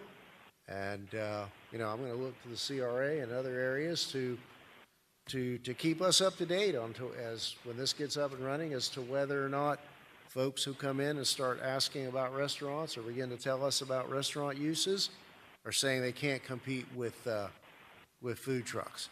There's a time and a place for everything, but not on an unlimited basis. So while I support the concept, I cannot support this as presented without the limitation. So roll call, Madam Clerk. Councilwoman Avila? Councilwoman Faircloth Staggers? Councilman Fletcher? Yes. Councilman Roth? Yes. Councilwoman Bailey? Vice Mayor Guzman? Yes. Mayor Losner? Crabby old man, no. The motion carries. All right. Next item is tab. Where were we? 13. Tab 13. Mr. Pearl. Yes, Mr. Mayor. Tab 13 is the second reading of an ordinance of the City Council of the City of Homestead, Florida, approving a non-exclusive gas franchise agreement between Pivotal Utility Holdings, Inc., DBA Florida City Gas, and the City of Homestead, granting a franchise to use the rights of way to construct facilities to provide gas services within the city, providing for compensation, providing for implementation, conflicts, providing for severability, and providing for an effective date. Thank you. The second reading, Mr. Manager. Thank you, Mayor. Florida City Gas has applied to the City of Homestead for a 30-year franchise to construct, install, and maintain facilities to provide natural gas service to customers within the city. In accordance with City Code Section 2811, the city can provide Florida City Gas with a franchise if the city deems this to be in the best interest of the residents. In return for the franchise, Florida City Gas will pay a monthly franchise fees to the city equal to 6% of their gross revenues for sales of natural gas to customers within the city. Staff recommends that Mayor and Council approve the attached ordinance and authorize the city manager to approve a franchise agreement with Pivotal Utility Holdings, Inc., DBA, Florida City Gas, allowing for the construction, maintenance, and operation of facilities needed to provide natural gas services to the customers within the city. This is second reading. Thank you, Mr. Manager. Is a representative of Florida City Gas here? I believe they're online, if I'm not mistaken. Online? All right. Can you bring them up? Okay. If you can hear us, please give us your name and address for the record and anything you would like to add to this second reading. Good evening. Are they on mute? Can you hear us now? Good evening. I'm Monica Barnes, legal counsel for Florida City Gas, address 700 Universe Boulevard, Juno Beach, Florida. Here tonight along with my colleague, Miguel Bustos, and we are here to answer any questions that you may have this evening. Very good. Thank you. Let me open it up to council. Council members, any questions or comments? Councilman Fletcher? Not really a question, but a comment. If you have not taken the opportunity to drive out by the location yet, it is a very busy location and construction is moving very quickly. Take the opportunity to go out there and see what the impact's going to be to that area. I think it's going to be a nice addition to our city. Thank you. Very good. Thank you, Councilman. All right, if there's nothing further from council, we'll see if there's anyone in the chambers or online further wishing to speak on this matter. Okay, I'll close the public hearing and ask for a motion to approve this item on second reading. Moved by Councilman Fletcher. Tie goes to the Vice Mayor, yes. Seconded by the Vice Mayor. Roll call, Madam Clerk. Councilman Roth? Yes. Councilwoman Bailey? Yes. Councilwoman Avila? Yes. Councilwoman Faircloth Staggers? Yes. Councilman Fletcher? Yes. Vice Mayor Guzman? Yes. Mayor Losner? Yes. The motion carries. All right, thank you to the applicants for hanging in there with us tonight. Appreciate it. Thank Thank you. Thank you. All right, very good. Our next item is tab 14, which is a resolution. Mr. Pearl. Mr. Mayor, tabs 14 and 15, and then 16 and 17 deal with similar projects. Would you like to, in typical form, take the resolution titles and then you can have a collective discussion? Yes, thank you. Tab 14 is a resolution of the City of Homestead, Florida, expressing support for the establishment of the Los Cayos Community Development District, accurately encompassing approximately 26.42 acres, more or less, having external boundaries as depicted and legally described in Exhibit A, approving such action by Miami-Dade County Board of Commissioners, providing for transmittal by the city clerk, providing for the adoption of representations, and providing for an effective date. And a companion item to that, tab 15, a resolution of the City Council of the City of Homestead, Florida, supporting the creation of the Keys Lake Multi-Purpose Special Taxing District, accurately encompassing approximately 26.42 acres, more or less, having external boundaries as depicted and legally described in Exhibit A, authorizing the city manager to enter into an interlocal agreement between Miami-Dade County, the county, and the city for the creation and immediate transfer of the STD to the city upon creation pursuant to Section 18-3.1 of the County Code of Ordinances, providing for transmittal by the city clerk, providing for an effective date. Thank you, Mr. Pearl. Mr. Manager, who's going to present this? Staff. Okay. You, Ms. Lopez. The applicant Lennar Homes LLC has requested favorable support of its applications before the City of Homestead and Miami-Dade County Board of County Commissioners to establish the Los Cayos Community Development District and the Keys Lake Multi-Purpose Special Taxing District. The applications are associated with a 26.42 acre site referred to as the site plan for the Keys Lake residential subdivision approved pursuant to Resolution 2021-10-123, located north of Southwest 336th Street, east of theoretical Southwest 172nd Avenue, south of the Florida Turnpike Extension, and west of South Liberty Avenue. The site plan for Keys Lake residential subdivision was approved with a total of 231 residential dwelling units comprised of all townhomes and associated amenities. The proposed application to establish the Community Development District, or CDD as I'm going to refer to it moving forward, has been reviewed with compliance with city code provisions set forth in Section 25-142 and Section 25-143. CDDs are established to plan, finance, construct, operate, and maintain various improvements and community facilities within a jurisdiction. The primary purpose of the Los Cayos CDD is to provide an alternative to financing, construction, delivery, and long-term operation and management of infrastructure for the proposed subdivision. Improvements may include, but are not limited to, surface water management systems, water and sewer facilities, roadway improvements, parks, open space, right-of-way landscaping, and other infrastructure facilities. The proposed dormant Keys Lake Multipurpose Special Taxing District, which I will refer to as STDs moving forward, is subject to an approval of an interlocal agreement between the city and the Miami-Dade County Board of County Commissioners, which is included in your materials. And it's subject to the immediate transfer and control of the STD to the city upon creation by the county, which is referred to as the agreement.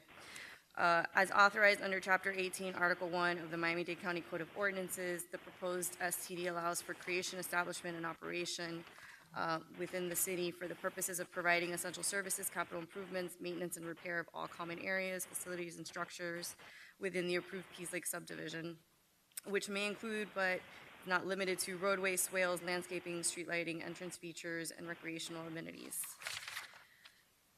County Code Section 18-3.1 provides that no special taxing district shall be created within the city without approval from the City Council. Additionally, the County Code allows the county and the city by joint resolutions to designate the City Council as the governing body of a new special taxing district created wholly within the municipal boundaries of the city. Consistent with County Code Chapter 18, Article 1, the county requires the creation of the special taxing district and immediate transfer to the city pursuant to the agreement concurrent with the establishment of the proposed Los Cayos Community Development District.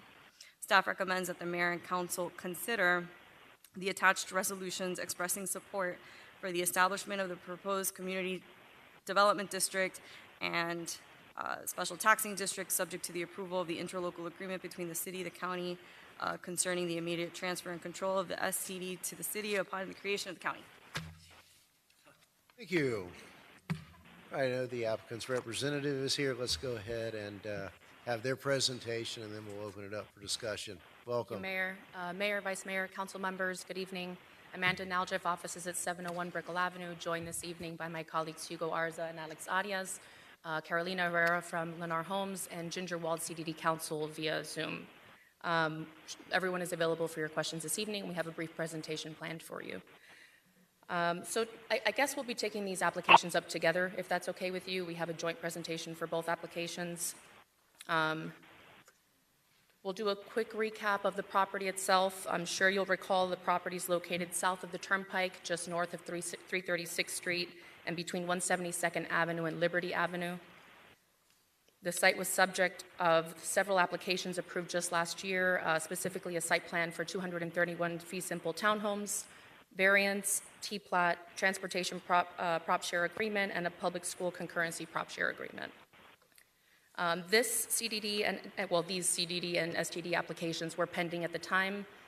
These are just kind of fallout, and they're running a little bit behind, but as I'm sure you'll remember, these were all brought together.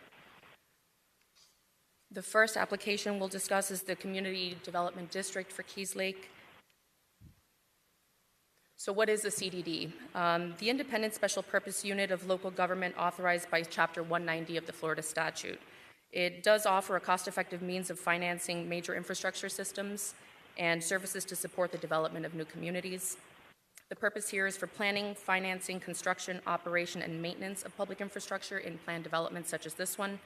And CDDs are able to issue long-term tax-exempt bonds for certain facilities.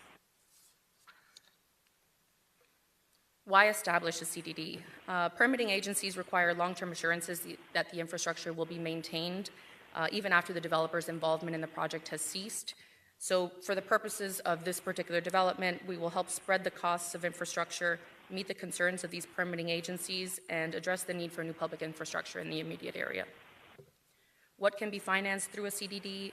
They can finance several items such as roadways, stormwater management systems, wetland management and mitigation, water and wastewater utilities, public parking facilities, park and recreation, amenities, landscaping, and entry features in public facilities, many of which you'll see will be financed through this particular proposed CDD. How do residents benefit from a CDD? The CDDs allow the cost of the improvements to be spread over the life of the bond, which is traditionally 30 years, rather than to be included in the upfront initial home sales price. For obvious reasons, the purchase prices will be more affordable for this reason, and residents will only pay the district improvements while they own the property. As many of us know these days, it's rare for someone to stay in a home for 30 years, so it's unlikely that the majority of the cost will be borne on the first owner. Why not use an HOA? An HOA is established under Chapter 720 of the Florida statutes and may be adequate to address certain issues, but it certainly doesn't have the CDD's broad range of powers and options to effectively finance these major capital improvements. HOAs do not have a CDD's authority to finance, acquire, construct, operate, and/or maintain infrastructure. They don't have the ability to issue tax-exempt bonds. They don't hold the CDD's sovereign immunity protection, and they don't have the CDD's ability to levy and collect special assessments on the tax roll itself. How is a CDD governed? A CDD is governed by a 5-member board of supervisors. The specifications of the way that the board operates are very clearly delineated in the Florida statutes. I don't feel the need to make you go through them right now, but everything is very specific and there are very precise requirements. Through the process of the CDD governance, residents of the CDD will begin to comprise the Board of Supervisors and ultimately take over the board from the developer. The entirety of the board will ultimately be residents of the community. Who manages the CDD? The Board of Supervisors will appoint a district manager who will manage the affairs of the district. And the main question that usually comes up is notice and disclosure. As I'm sure all of you know from your constituents and from outreach from different existing developments, this is a big issue for many people. Lennar in particular makes it a point to not only disclose on paper, but also outside of their sales offices. These are just some of the sample documents that are provided to buyers. The first one to the far left is an example of what is received at the sales center even prior to a potential home buyer purchasing a property. It's basically an FAQ. What does this CDD do? What are their responsibilities? What can they expect as far as operations and maintenance, et cetera? The document in the middle is a master disclosure and information addendum to the purchase sale agreement. That is a document that is part of the PSA that is executed at closing and explained to the buyer at closing with a lot of detail. They do need to execute that document, and it is provided to them in their closing packet. And the document to the right, the CDD notice, is a very specific and detailed breakdown of what the costs themselves will be for the particular CDD of the development. And as you'll see in a couple of slides, we have that information available for the proposed or the approved development this evening. These are examples of the signage itself that is located at the sales center. This is another form of disclosure, just putting the potential home buyers on notice of the existence of the CDD.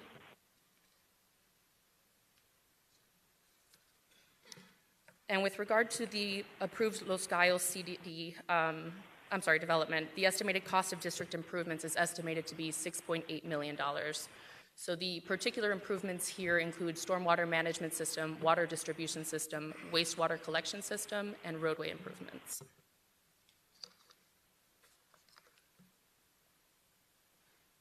The costs and fees that are set forth in the document that I showed in the previous slide are here for this particular development. The annual assessment is comprised of two different components. The first is the debt service component, and the second is the administration and maintenance component. That's obviously more referred to as O&M. For this particular development, what you're looking at here is approximately $23.33 in monthly operations, approximately $10 in monthly maintenance, and approximately $166.67 in monthly capital assessment due. So when you add all of that, that's approximately $200 times 12 months. That's how we get the $2,400 in the estimated total annual district assessment. So that's to say that that would be what homeowners could expect to see on their tax bill. I think it's important to mention the fact that there is a balloon payment option available at closing in the event that a homeowner does not want to see this on their tax bill. The amount due at closing would be the $37,964 you see in the bottom. And if it were to be paid over the 30 years, when you include principal and interest, that would equal approximately $60,000. So there is that option. I'll go ahead and transition into the special taxing district application. The special taxing district is a specific area created to provide public improvements and specialist services through a non-ad valorem assessment. The types of services typically provided here are much more similar to those of an HOA. For example, neighborhood street lighting, security guards, multi-purpose landscaping, and lake maintenance, and certain capital improvements. What is the purpose of creating an STD if both an HOA and a CDD are already in place? So the STD is required by Miami-Dade County and remains dormant unless and until the HOA and CDD are defunct. I can tell you in my 20 years of real estate experience, I have never become aware of a special taxing district that has been activated due to a defunct CDD. I guess anything is possible, but I believe my colleague has had a similar experience, and no one that I have contacted or reached out to has been able to say otherwise. What are the impacts on the community? Generally, extremely positive. A special taxing district is a safeguard for the community. It's essentially a fail-safe to a fail-safe. It provides a financial mechanism by which to perform maintenance in the event the HOA and the CDD cannot perform their obligations, and it helps to preserve property values in times of recession. This is the proposed scope of district improvements for this particular special taxing district. As you can see, it includes wall and entrance features along 336th Street, berms and landscaping along 336th Street, and the maintenance schedule includes lawn and grass maintenance, tree and shrub maintenance, and wall maintenance. So general appearance. And that brings us to questions. We're available for any questions you may have at this time. Thank you for your time. Thank you. Appreciate that very comprehensive and easy to understand presentation. Council, any initial questions for the applicant? Questions, comments? All right. I'll open the public hearing. Is there anyone in the audience or online that would like to speak on this matter? None appearing. I will close the public hearing. Councilwoman Fairclough-Staggers. Yes, thank you, Mayor. I have experience living in a community that is in the CDD district. All of the examples were from my district and my community. Oftentimes, the frustration with the CDD is the composition of it, because initially the developer basically are members of the CDD, and oftentimes they serve on multiple CDDs, so they're not as invested in the community as someone who lives in the community. Catalina, is she here? Where's Catalina? She must have just stepped out. Oh, Oh, there okay. she She's is. here. Catalina served on the CDD years ago when I purchased. So, Catalina, how many CDDs do you serve on now, or have served?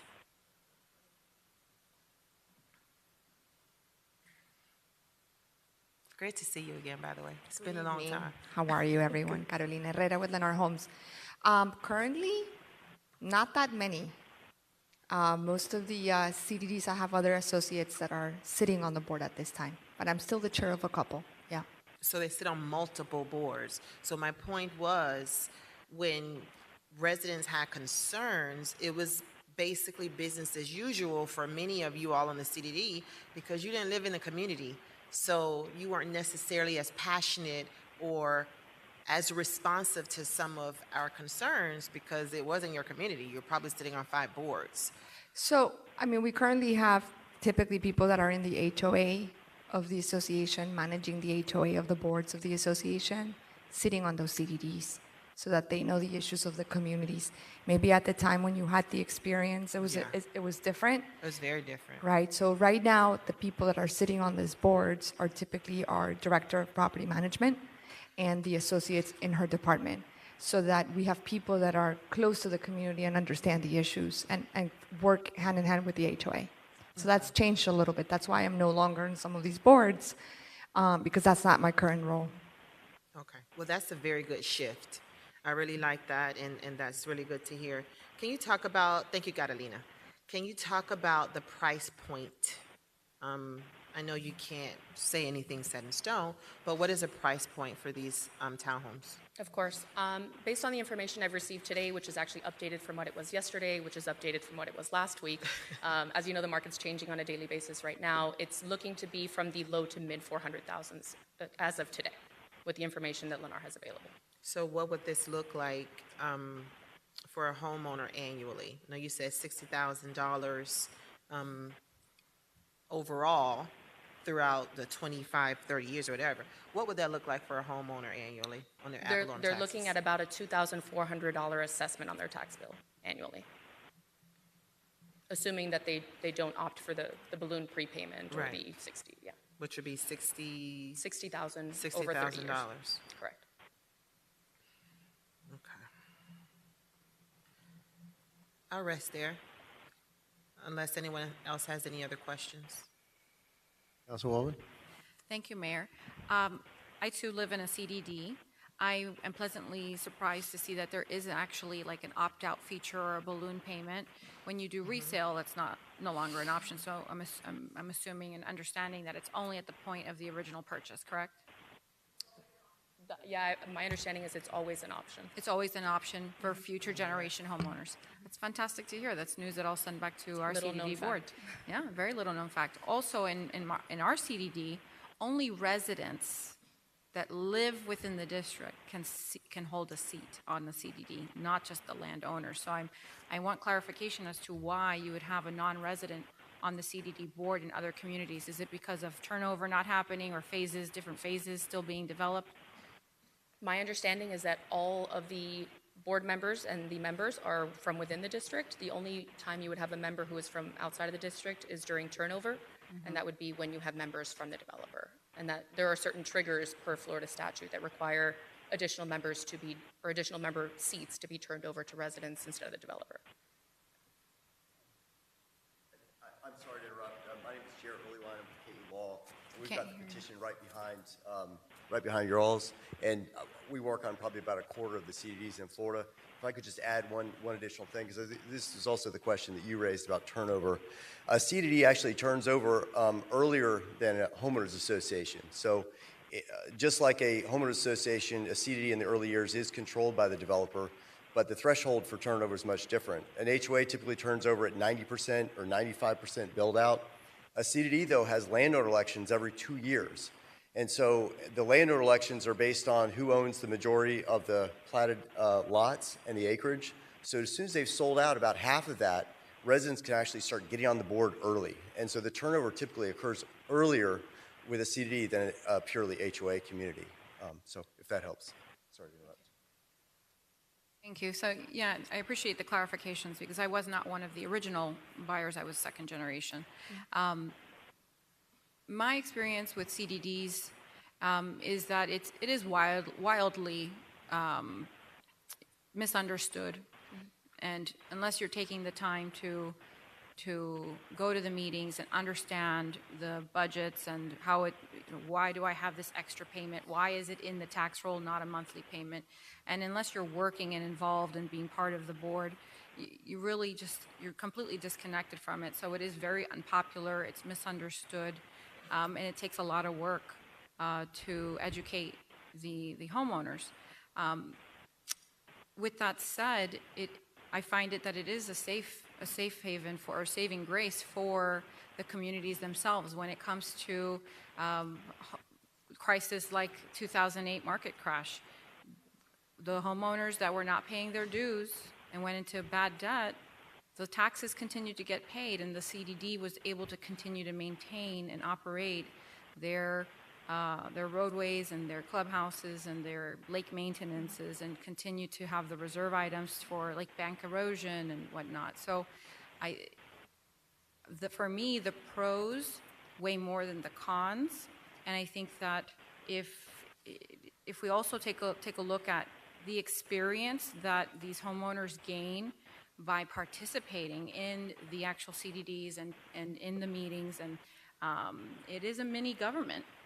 It literally is a mini government. You're having elections, you're having board meetings, and I can't say, and you can blame my CDD mayor for why I'm here on this dais, because it's the experience that I got from being on my CDD for 8 years and passing the resolutions and the policies that I needed to pass in order to create the community that I wanted to see within my gated walls. And those communities have higher value. They have safety. They have the vision executed through the residents. And I wish that CDDs existed in other areas like Kia Drive. You've heard me talk about Kia Drive many times. That's a defunct HOA where there was no opportunity for a special taxing district to kick in and allow us to do what we needed to do to make sure that that community could continue to be, above par. Meanwhile, you have a post office box that's falling apart. You have overgrown grass in the medians, and code enforcement, who are they going to fine? A dead HOA? Meanwhile, nothing gets done, and that area continues to lag behind in property values. A CDD could have saved that area. It's taking a long time for it to catch up. Now, $400,000 for a townhouse is quite outside my price range, but the market will dictate what it dictates. I love that there is the opt-out feature where somebody can pay the $37,000 and not have that CDD payment. So there is a choice there, and that I was not aware of. Or how much was it? 60? 37 instead of 60. Oh, it's 67 with the interest built in. Right. So, I mean, I want to hear everybody else's position on it because my perspective is biased. I lived the CDD experience, but I know that there's two sides of that. So, I'll rest now. Thank you. Thank you. Councilwoman Fairclough-Staggers. Yes, thank you, Mayor. My initial experience with the CDD was polar opposite. The time when I purchased my home, the turnover from the CDD took forever because they just stopped building. So they couldn't turn over those seats onto the board as fast as we would have liked. But over the years, now that the CDD is governed by those that live in our community, it's way better. It's maintained. So I do see the value now in the CDD. My concern was just the price of the homes and then having this added layer, but it's fully disclosed when they're purchasing that you're purchasing in a CDD governed community.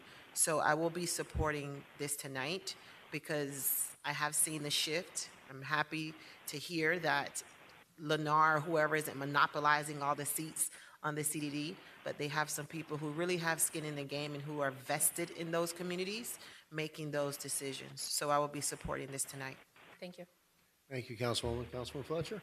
Yes, thank you. And again, I appreciate the conversation that we had yesterday along with the other applicant as well. And, you know, my biggest concern from the beginning was the disclosure portion of it, because a lot of that is what occurred back in the early 2000s when we first put these CDDs starting in the city of Homestead. So the disclosure is a very important part. And ultimately, I think the benefits of the CDD outweigh the negatives. But I do have a question in regards, if someone pays their special assessment up front, or I'm sorry, their entire CDD payment up front, and all of a sudden we have an enormous cost hit the neighborhood again, now they have a special assessment potentially. Is there ways to combat that? Is that it, or is it just through added additional taxing that would occur? So I have limited information as it relates to that, but we do have Ginger Wald on Zoom that can add. And I think one of your counterparts Yeah, I mean, there. the little bit I do know is that there are additional bonds and loans that can be approved by the board. And those, it just depends on what the needs of the community are, but I mean, we have an expert, so. No, sorry to interrupt again. Another good question, though. The fact of the matter is, if you have an issue with, let's say you have some sort of catastrophe, right, and you've got a problem with stormwater ponds that need to be redone or something along those lines, that can happen with a purely HOA community or it can happen with a CDD community. The advantage with the CDD community is that they've got resources, right? They can go out and issue tax-exempt bonds. They can spread that cost over a 30-year period, and they can collect it on the tax roll. Compare that with a purely HOA community that has a problem. They have a very hard time doing any of that. They have to go out and try to find a bank that's going to give them a loan. The loan isn't secured by a first priority lien like a special assessment, so it makes it harder for them to get the loan. It makes it harder for them to repay the loan. And if they have defaults and problems, their collection rate on the maybe like 80%, whereas a performing CD is more like 95%, or even a non-performing CD is more like 95% because they're collected on the tax roll. My own community, I live in an aging community that has septic tanks and roads that need to be repaired. We do not have a CD. We need a CD. We need an MSBU or some sort of taxing district to come in and help us out. But if we had a CD community, which my contract lawyer works with me, she's in great shape because they can go out and issue those tax-exempt bonds, and they could spread the cost over a longer period of time than a traditional bank loan, which might be 3 to 5 years on something like that. So it just puts you in a much better position with the CD. Well, thank you. I appreciate the explanation because I had an apartment downtown Miami at one point, and special assessment came and hit me, and there was no way I was able to even afford to pay it at that point in time. So that's a great explanation, and I appreciate it. That's all I have at this time. A lot of HOAs will actually have to do a lump sum special assessment one time. Yeah. CD can spread it. Yep. Very good. That's all I have. Thank you, Mr. Mayor. Councilwoman Bailey? Thank you, Mayor. Yeah, the disclosure piece, that was my biggest concern. You know, just like Kia Drive, we also have Turner Circle in the Southwest. And for me, I don't understand how it is unpopular or misunderstood. If I were the sales office, I would be selling that part of it. You know, you're agreeing to a $400,000 home, which would have been $440,000. You've got the option to either pay that all out now or spread it out. So, good point. As long as those improvements are happening and the boards now sound like they are moving on a better track than they were before, then I can support this as well. Thank you. Thank you, Mayor. Thank you, Councilwoman. Vice Mayor Guzman. Thank you, Mayor. You said earlier, in your 20 years of experience, you've never seen a CDD go defunct. Not one. So in terms of what may happen, because I hear terms of the country might go into a recession next year, and I want us to think about what could potentially happen if we have a financial recession, that we could be in a position to understand how we would move through that. So if we had a recession like in 2008, the CDD would be would still be solvent to pay its obligations. Correct. And that was a pretty bad recession. So basically what I've understood, because of all of the things that the CDD has in place, because if the property gets foreclosed on, there's a tax deed that gets sold and the taxes get paid, so you guys continue to operate. But what happens if the project doesn't get built, or if it gets built halfway? That's where there's a little bit of an issue. However, then we take the credibility of the developer, and so I just want to think about how the city would protect itself, because now the county is no longer going to assume that position, and I wanted us to have a conversation about that. Right. So we've already been through this experience, right? And Councilwoman Patricia was part of that experience, unfortunately. And having a CDD during 2008 helped us tremendously, because people were not paying their dues to the HOA, but they had to pay their taxes, or the taxes were getting sold. And we actually went in and entered into agreements with the HOAs to take on the management of HOA property, because we could collect for it through the taxes. And again, there's only so much that you're going to pay on the operating side of your assessment. The rest of that is being deficit funded by the developer. So that's why you see that communities such as the Oasis or others that were hit during the downturn continue to be maintained through all this period of time when people were not paying their HOA dues. So, we learned a lot of experiences and really were helped for having the CDDs in place. Having the taxing district, which was your second question, that would come in the moment that CDD fails, which, like Amanda was mentioning, is very unlikely, because we have a professional management company, we're collecting the assessments through the taxes, and we're actually kind of going above and beyond to pick up more maintenance to maintain the level. And so it will help us, and hopefully it doesn't get there this go around. We all hope it doesn't. But if it does, I do think that having a CDD is going to be a safeguard for the homeowners in this community. Thank you. So while there's a small risk, go ahead, you wanted to say something? I can't help myself. I apologize. I think they did a good job of covering the question, but there's two other points I would make.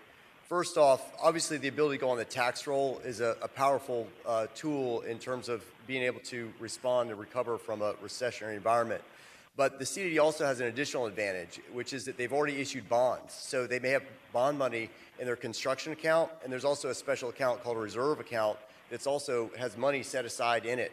And during the recession, what happened was those construction monies could be kept, to be used to keep your landscaping watered. They could keep the amenity center open. They were used to pay for closure fees and get that project back into productive use. The CD is also a powerful tool for foreclosure because it has a first priority assessment lien. So it's not like a mortgage loan that's going to sit around where people negotiate what that mortgage loan looks like. I mean, it goes through foreclosure much faster than a traditional project. So it gets the property back into productive use more quickly.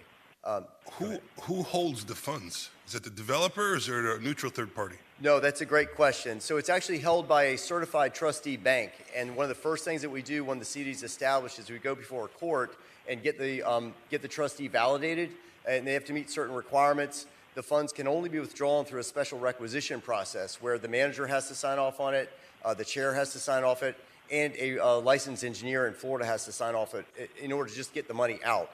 And if there's a default on the bonds or in the community or something, the trustee and the bondholders are overseeing that money, not the developer. It's never sitting in the developer's pocket. So it's a big difference than if you just had a belly-up HOA community where the HOA and the developer are the only source of funds there. It's very different. Okay, so to our attorney, while we don't have a crystal ball to look into the future to see if anything's going to go wrong, I mean, it'd have to be something like the Great Depression of the early 1900s for something like that to happen.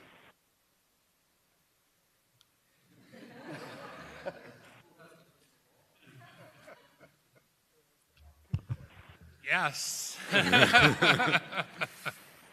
Okay, so that I think that would I mean, it would be a drastic situation.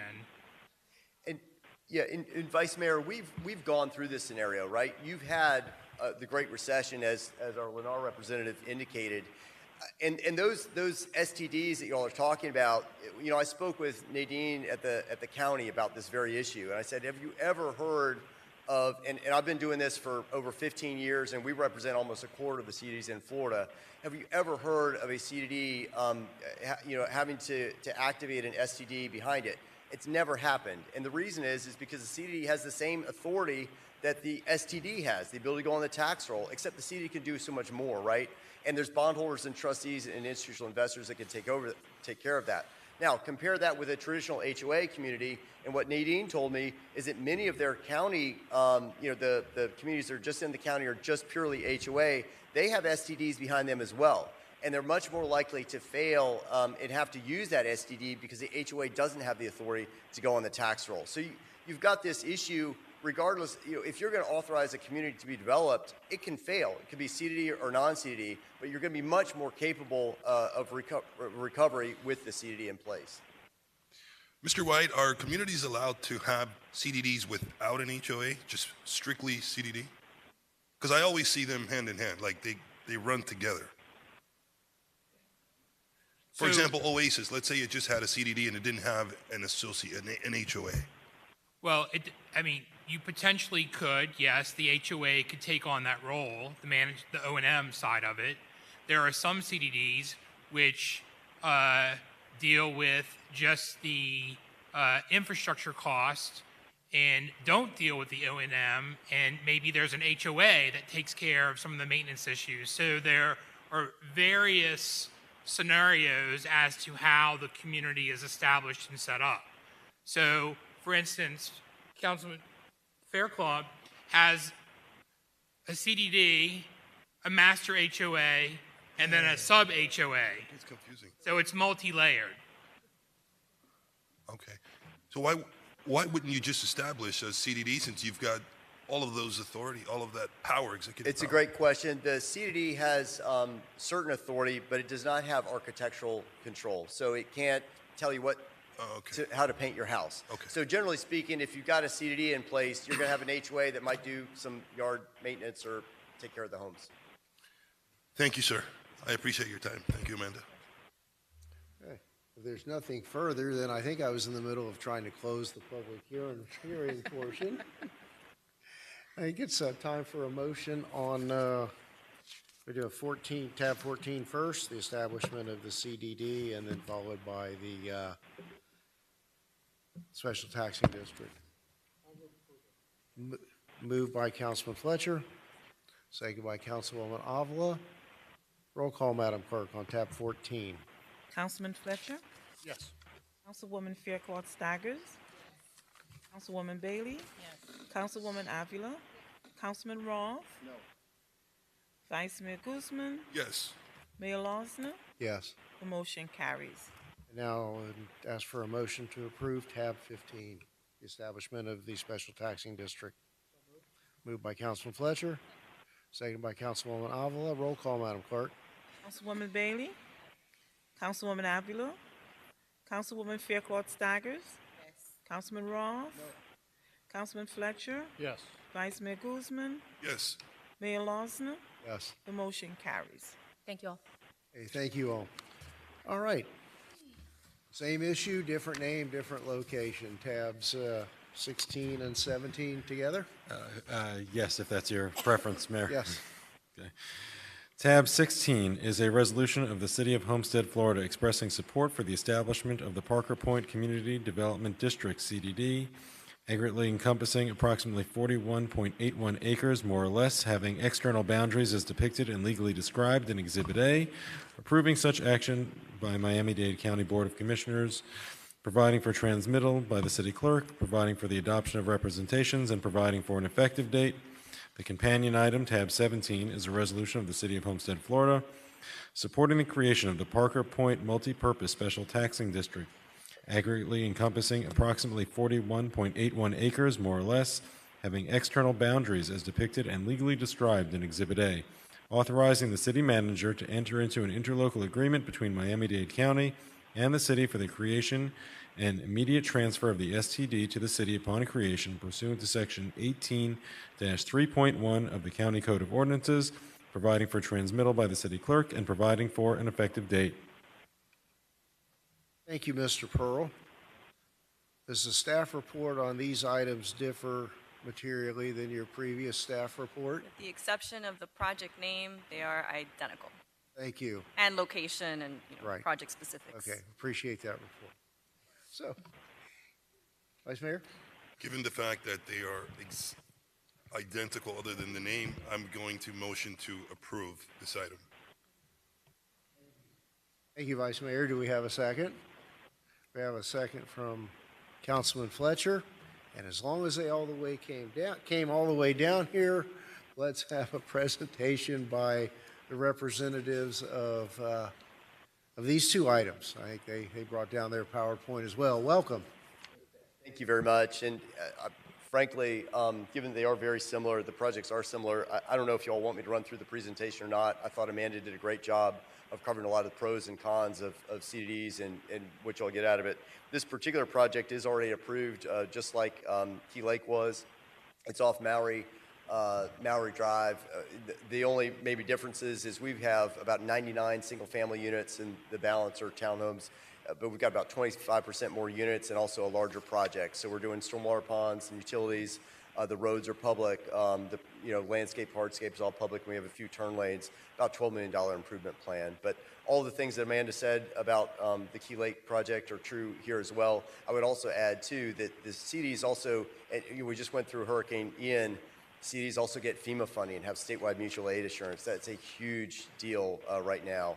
So it's another added advantage that residents may or may not appreciate, but it is already built in. So I'm happy to answer any questions. I could go through and talk about CDs for hours, but I think y'all probably heard as much as you want to from me. Thank you. All right, I believe we have a motion and a second on tab 16.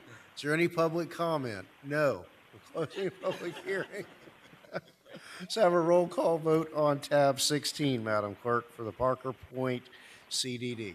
Councilwoman Philip Court Staggers. Councilwoman Bailey. Councilwoman Avila. Councilman Fletcher. Yes. Councilman Ross. Vice Mayor Guzman. Yes. Mayor Losner. Yes. The motion carries. And tab 17, the Parker Point Special Taxing District. Have a motion to approve? Moved by Vice Mayor Guzman, seconded by Councilman Fletcher. Roll call, Madam Clerk. Councilman Ross. No. Councilwoman Bailey. Yes. Councilman Fletcher. Yes. Councilwoman Faircloth Staggers.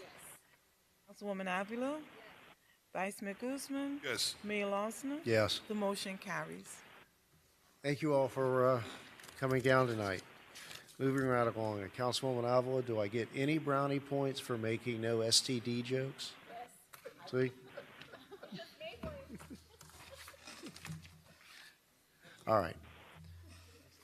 Tab 18, car number 3682.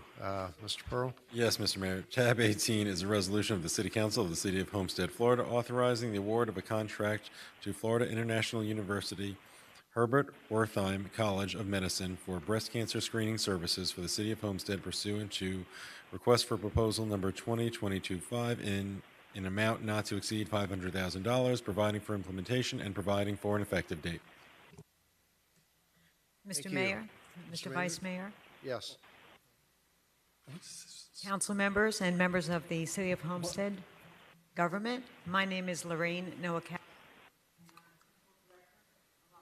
Just died on me. Okay. I'm the clinical director of operations for the Florida International University Linda Fenner Mobile Mammography Center, and we are very excited to accept this award because we're able to provide free 3D screening mammograms to uninsured women in the City of Homestead. Our operations have been in effect since November of 2014. To date, we've done over 6,600 mammograms. We have found 38 cancers. All but 2 have been found at an early stage. You hate to find cancer, but if you do find it, you do want to find it early. And we've been able to service the City of Homestead for many years, and so we're excited to bring our services in a more robust fashion to the City of Homestead.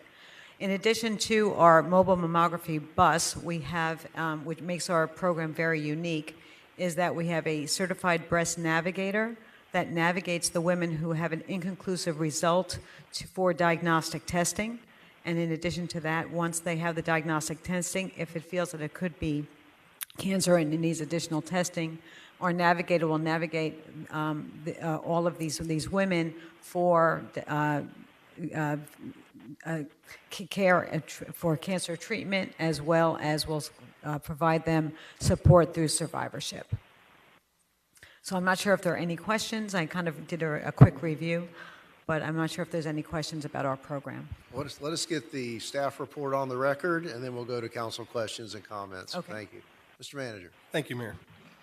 The city has received a grant from the Florida Department of Health in the amount of $500,000 to fund breast cancer screening to uninsured women of Homestead that are 40 years of age or older. The purpose of the program is to improve health outcomes through the provision of high-quality breast cancer screening mammograms, treatment referrals, breast health navigation services support, and innovative community outreach. Staff recommends that Mayor and Council approve the attached resolution authorizing the city manager to award RFP 2022-25, negotiate and execute an agreement with a top-ranked firm, Florida International University Herbert Werman College of Medicine, for a total amount not to exceed $500,000. And I believe we have a representative here to speak about it. I think we do. I think he was supposed to go first. So sorry about that. I think you're right. Councilwoman, off the conversation. Yes, thank you, Mayor.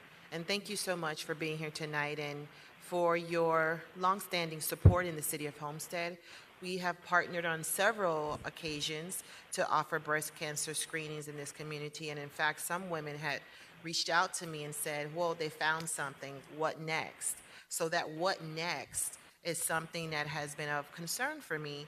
So I kind of want you to speak with more clarity on the breast cancer. I think it's the certified breast navigator. If there is a young lady who has the screening and there is something that needs to be further explored, what does that process look like? Because these women are, in most cases, uninsured. Mm-hmm. So they don't have insurance for the biopsies and so forth. So talk about that next step after the screenings. So what happens is they do have the screening, and then the next step is that they might have an inconclusive result. It might not be abnormal, it just could be inconclusive. So what we do is that our navigator will then navigate that person for diagnostic testing, and that means it's a bilateral a diagnostic mammogram, which is a more focused mammogram, as well as a breast ultrasound. We pay for that additional testing as well. So we have some special funding from our medical students that do fundraising events, and that's where the money comes from.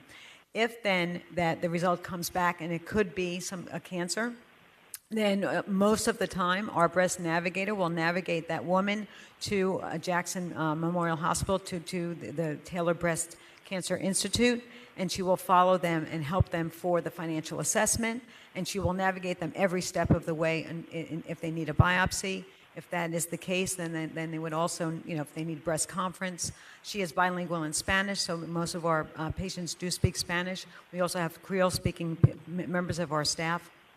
And so we'll go through every step of the way with that woman and through survivorship. Thank you. Thank you for that. A couple follow-ups.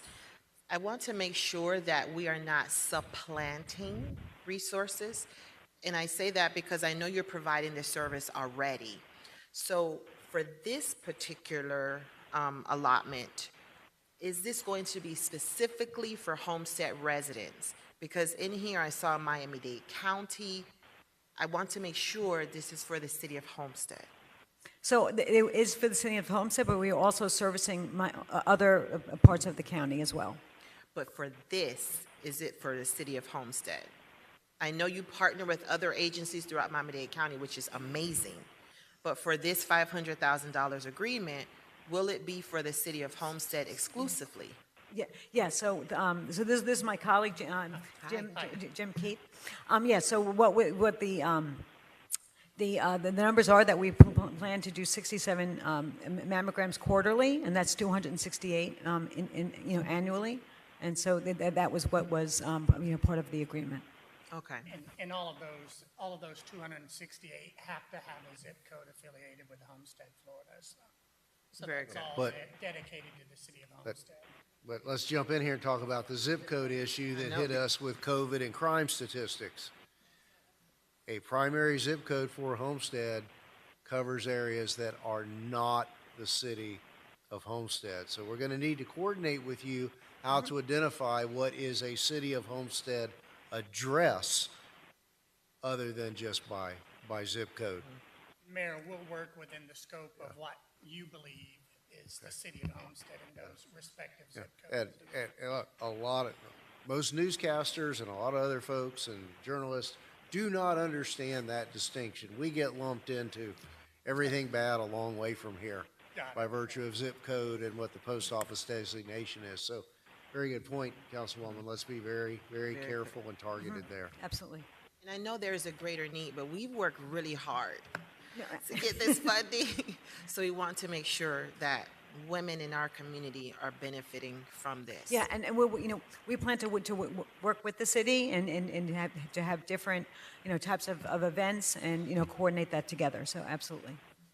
My next question is, in looking at the metrics that you provided relative to the demographics of the women that you have supported, I preface this by saying, and you've been in this work, African American women are disproportionately impacted by breast cancer, and the mortality rate is 31% higher than African American and other demographics. So looking at your metrics, it's evident that the majority of the women who you're supporting are white, 70%, and Latino, Hispanic. Very small percentage of African American women.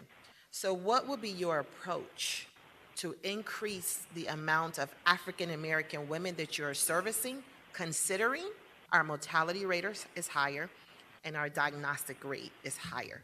So how will you specifically target that population? So what we plan to do is, again, work with your city and to do different social media, different partners, and we will work with, if there are different health centers that are within your city, that we want to partner with them and then offer the free screening at that particular clinic. And so, we hope to develop new partners, through this as well to really target your population. And to the city manager and staff, I want to be sure that we're just not allocating these funds and our hands are not in this with the meetings, the locations, to be sure that we're very strategic and intentional about where we're going. We're marketing this to ensure that the population that really needs to get these screenings are there. So I want it to be a true partnership where the communication is two-way communication so that there is a greater value add and there's a return on this investment. And that's an excellent point, Councilwoman. Obviously, the plan is in every quarter to address or be at multiple locations every quarter, and obviously we'll be hitting every part of the community citywide. Well, thank you again for even applying to provide this service. You've done a lot of work in this space. You know what you're doing. Just want to make sure that we are very intentional about our approach to make sure that there is a return on our investment. I look forward to working with you as well throughout this process. Thank you very Mayor. much. Councilman Roth. Thank you, Mayor. $500,000 is quite a bit of money. Can you tell me on average what it costs per patient to be evaluated through your services? Because it doesn't seem like we're getting a whole lot of bang for our buck if we're only testing 267 people for $500,000. Depends on how far they have to go. It's expensive. As I recall in the proposal in our package, that 200 and however many patients that was did not exhaust the entire $500,000. Right, it seems to me, it seems like a lot of money per person, and the money's not going that far. I mean, we should be able to test more people that are willing to be tested for $500,000. That averages about $1,800 per patient. And they're not going to an office, right? They're coming to a mobile drive-by thing, right? They're being invited to come to City Hall like we've done in the past. It just seems Councilman- to be quite expensive for me per patient just to do a test for them. So, go ahead. Sorry, Councilman, if I may, as part of the RFP, they did submit a cost proposal of $617 per screening and $723 per patient. So the cost for the services to provide the minimum bar that we're required to by the funding is actually much lower than $500,000. So we're hoping with the authorization today to negotiate the contract, we're actually able to increase that number in order to use the full $500,000 and help that many more women. Right, so that's kind of what I was getting at. So the original proposal was around $1,300 per patient. That's $1,700 or so per patient based on the numbers they gave us. So we will be able to increase that number to provide more services to more people. Is that what we're saying? Yes, that's correct. Okay, so so when we give you authorization, you're going to renegotiate this agreement and service more within the city limits of the city of Homestead, not going by zip codes, as somebody else has already explained. Anybody that walks into your clinic with a driver's license has got 3 digits in their last part of their ID is not a city resident. The city residents do not have digits of 3 in their driver's licenses, only 2 number digits or named streets in the city of Homestead, just as a clarification. Thank you for that. And Councilman, we'll work with them. What we'll do is provide them a database of all City of Homestead addresses, so then they can go ahead and cross-reference at that point when somebody comes in to get tested. Councilwoman. Thank you. Maybe this is a question for staff, but also I'd like to know if Councilwoman Patricia Faircloth would think it would be appropriate to have maybe Pray in Pink's organization participate, be hands-on in this project, maybe even be an advisory committee for us to bring back and talk to us about the efforts, the outreach, and just be as hands-on as possible in this effort. So if I'm trying to see you, Zach, but there's beautiful pink flowers. I'm just putting the idea out there. I don't know if that's something we've considered already or if there was already a plan. So I think I can't speak on behalf of FIU, but I think we're definitely open to any group that wants to help get the word out and help make sure that these services are delivered to the women that need them. So I would just like to add that Partners in Pink is already a partner with us. So we have worked with them in the past. And so we just saw each other in the hallway outside. So we were happy to see them again. Thank you for mentioning that. And it's a lot that comes after a diagnosis. Beyond screening more, I think we need to also think about the services. When you mentioned if a young lady has to go to Jackson. Right. Well, most of these women may not go to Jackson. That's too far. So, in speaking from my experience with my mom, when she had to go to Jackson, how do they get there? We have Uber services that we accommodate that for. Right, but that's not here. I didn't read that in the proposal. So that needs to be clearly defined. Because if they have to go to Jackson, they don't have transportation. They can't Uber. They don't have the finances. So if I have to determine whether or not am I going to pay my light bill or am I going to go to Jackson to that follow-up, these are real concerns So, that my yeah. mom was grappling with without even telling me. So the basis of our program is, certainly to provide the 3D screening with the navigation. But the whole mission of the College of Medicine is really to look at the social determinants of health, barriers to health, transportation, food insecurity, and lack of insurance, lack of understanding of the medical world, just lack of education in general. So we are already aware of all of these barriers, and we take that into consideration. So, Uber is just part of what we do, so we didn't add it to the proposal, only because that's a standard of what we do. It's what we do with all of our with all of our patients. I think it should be clearly defined. Okay. And another point that I saw in here, you have someone that will sit with the young lady to communicate that to their family, that they've been diagnosed. My Yeah, mom didn't tell us. She didn't know how to tell us. Right, yeah. I found out because I saw her body deteriorating. So it's very important to have these people next to you to be able to walk you through that process, because they won't do it by themselves. And the fact that you partner with so many organizations, and we have a representative from Praying Pink here now, I don't know if there is a real partnership, but I think they will be a great organization to work alongside of Absolutely. you in this community, because they're already doing the work as well, and they have the relationships with some of these women so that they can help you bridge the gap Yes, absolutely. between the communication and getting them from point A to point B, providing meals. It's a lot that comes with this. So if there's extra funding, I don't think we should exhaust it all with more screenings.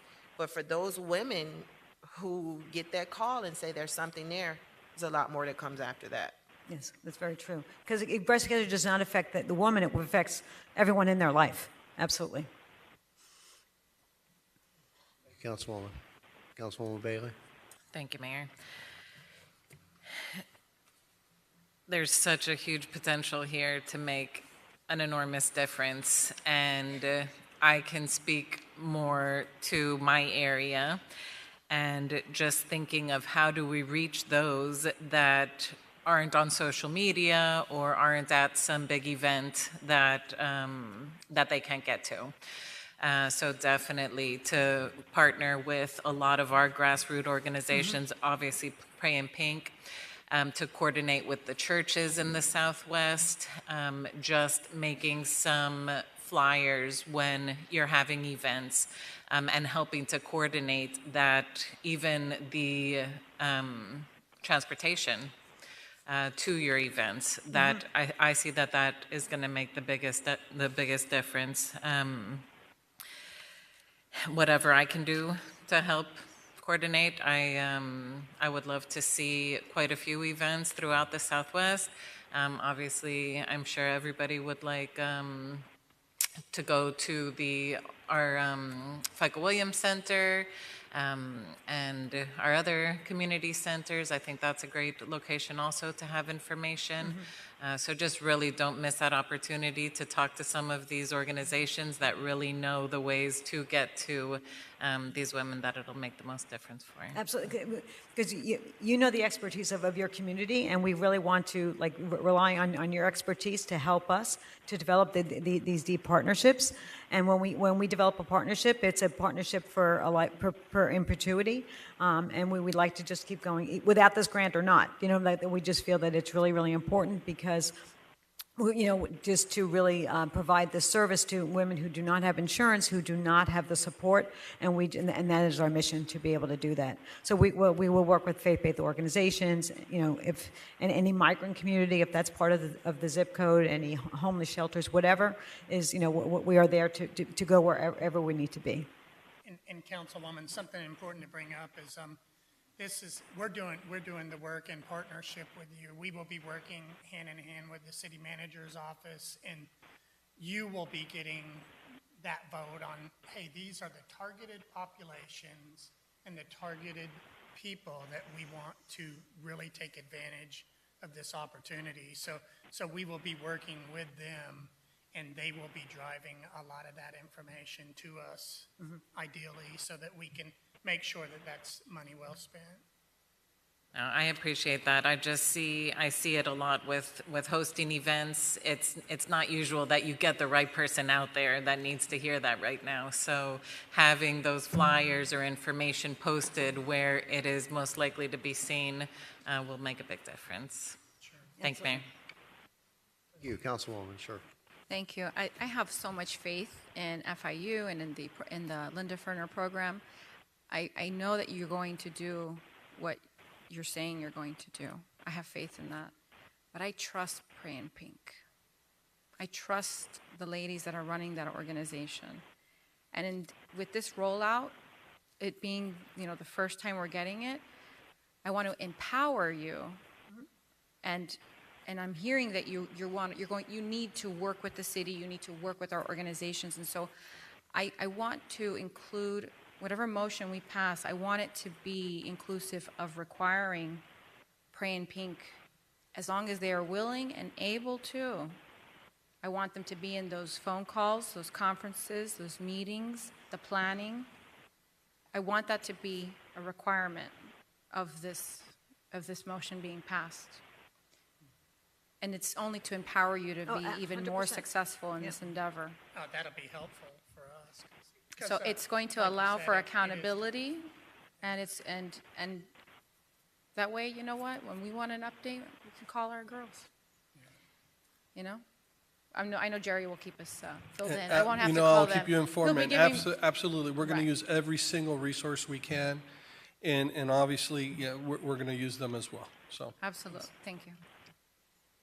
Thank you, Councilwoman. Anything further? Any public comment? All right, I'll close the.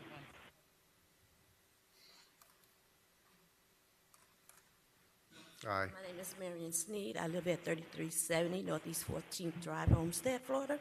I'm also on the board of Pray in Pink. You're not going to get 267 women out, especially minority women, because they don't come out. They don't want to know. And that's God heaven truth. You're not going to put it on Facebook. They're not going to come out. We go to churches. They hear by us because we're out there doing the work. We're out in the streets. People call on us. We have went all the way to New Jersey, Orlando, in our car. We do more than what we say we do. We pay light bills out of our pockets. We feed them. We're in the stands for their children when they're sick at home and can't get out. We do iPledge workshops where we come into your business free of cost. We even bring food to feed you. And we teach you about the education of breast cancer, not only to women, but men too, because men get breast cancer too. We're stressing women, but men get breast cancer too. This is our life. I'm a 2-time breast cancer survivor, 19 years. I don't want nobody else to go through what I went through. My mom was diagnosed at 81. She's now 86. We have no family history. We get more spontaneous cases than we get hereditary cases. We have also tried to work with them. You all need to sit down with Devon and her and work it out. I'm being straight up honest with you guys. That's a lot of money to put in one person's hand. And the turnover is not going to get what you're going to get because you're not going to, these women are scared to come out. And I'm being honest with you. They're scared. They don't want to know. By the time they find out, they're stage 4. They're stage 4. Ms. Sneed, and that is why I want that powerful information that you have. I want it at the table when they're planning. When they're planning and strategizing how to use this money and how it's going to be impacting our community, I want that right there, that knowledge, I want it at the table. And you're not going to get it all in Homestead. They go everywhere. So you're going to be very valuable to us to make sure that this is going to be spent the way we want it to be spent. So thank you for participating in that. You're welcome. Mayor, if I can just add, when we hosted the events with FIU, the ladies had to pre-register, and all of our events were at capacity. Some of the women we didn't have time to service. So if that is any encouragement that we can get these women out, speaking from my experience, they came out. We were at capacity at all of our events.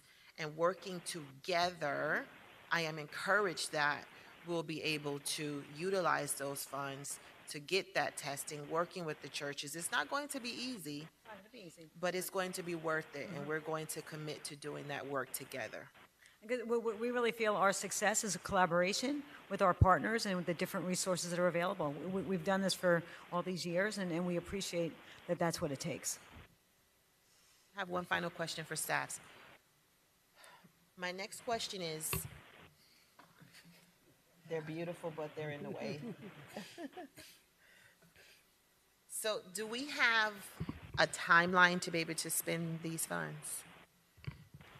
Yes, these funds have to be expended by June 30th of 2023. Okay. That's, yeah.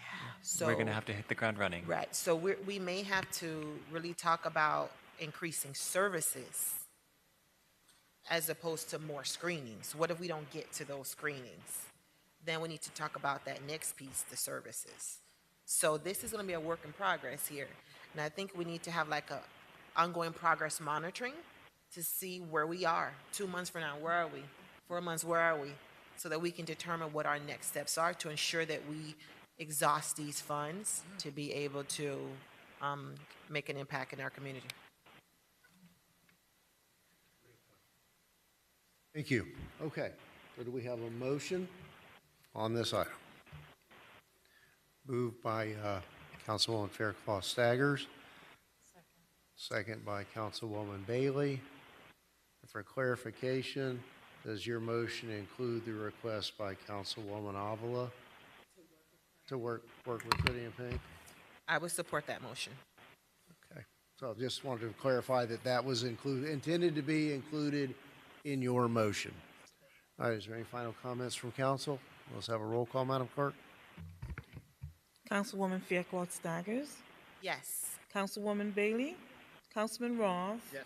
Councilman Fletcher, Yes. Councilwoman Avila, Vice Mayor Guzman, Yes. Mayor Lawson. Yes. The motion carries. Okay, thank you. Appreciate you coming down. All right, we're at that point in our agenda tonight where we open the floor to public comments. Mr. Mayor, Yes, Councilman Fletcher? if I may, quickly in the public comment section, there's an individual in the audience who wasn't able to sign up. He came in a little late. I'd like to recognize Mr. Al Garcia with the Homestead Miami Speedway. If he could come up and speak real quickly. He's got a busy week this week, as you know. No, I intend to open the floor. We have 3 folks who registered to speak, and then we can open the floor. Mr. Garcia, if you want to come on down, appreciate your waiting.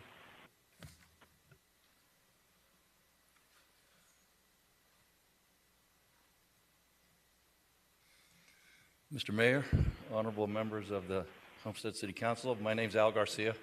I'm the president of Homestead Miami Speedway. We have a business address of 1 Speedway Boulevard in Homestead, Florida.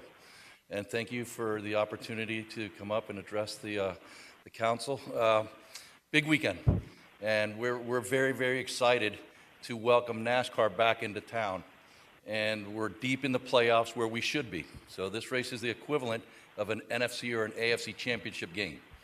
Although it's not the last race of the season, oftentimes these are the more exciting races. When they come to town here on Sunday, there will be 7 Cup drivers vying for 3 positions that are eligible for the championship. So it's going to be very exciting. We have been dormant for 1,071 days. The last time we filled the stadium was November 2019. So for almost 3 years, we've been dormant. And I want to give a shout out to Jerry and his team. They've really been instrumental in helping us, Barbara Quinones and the electric utility folks, and everybody else has helped us kind of shake off the cobwebs and get the place freshened up, but we couldn't be any more excited. We've already been awarded a late playoff date again next year, so the future is bright, and I really appreciate your support. And we do have, not many, we have less than 1,000, but we still have some good seats left, so if anybody wants to join us, they're more than welcome to do so. So once again, it'll be broadcast live on NBC. Starting at 2:30 p.m. next Sunday. So the spotlight of the world will be on Homestead. You know, it's broadcast to, I think it's 69 different countries and 25 different languages. It reaches over 300 million households worldwide. So game on, and we're very, very excited, and we really couldn't do what we do without the support of this body.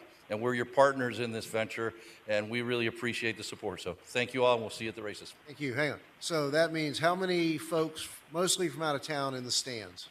How many are we expecting? How many visitors? We'll have nearly 70,000 all in, and about half of the attendees. That includes the industry. So Sure. with the fans, say 50,000, half of those folks are from out of state. So that's teams, sponsors, The media. ticket, media. Okay. Yep. 70,000 folks, nearly our entire population in one place for 2 days this weekend. Yes, sir. Impressive. Yes, sir. Thank you. Thank you very much. All right. All right, first on our list, we have Melinda Washington. Ms. Washington, are you here? Okay. Understand she's not here. Let's get Mr. Kraft a microphone. He's signed up for general comment.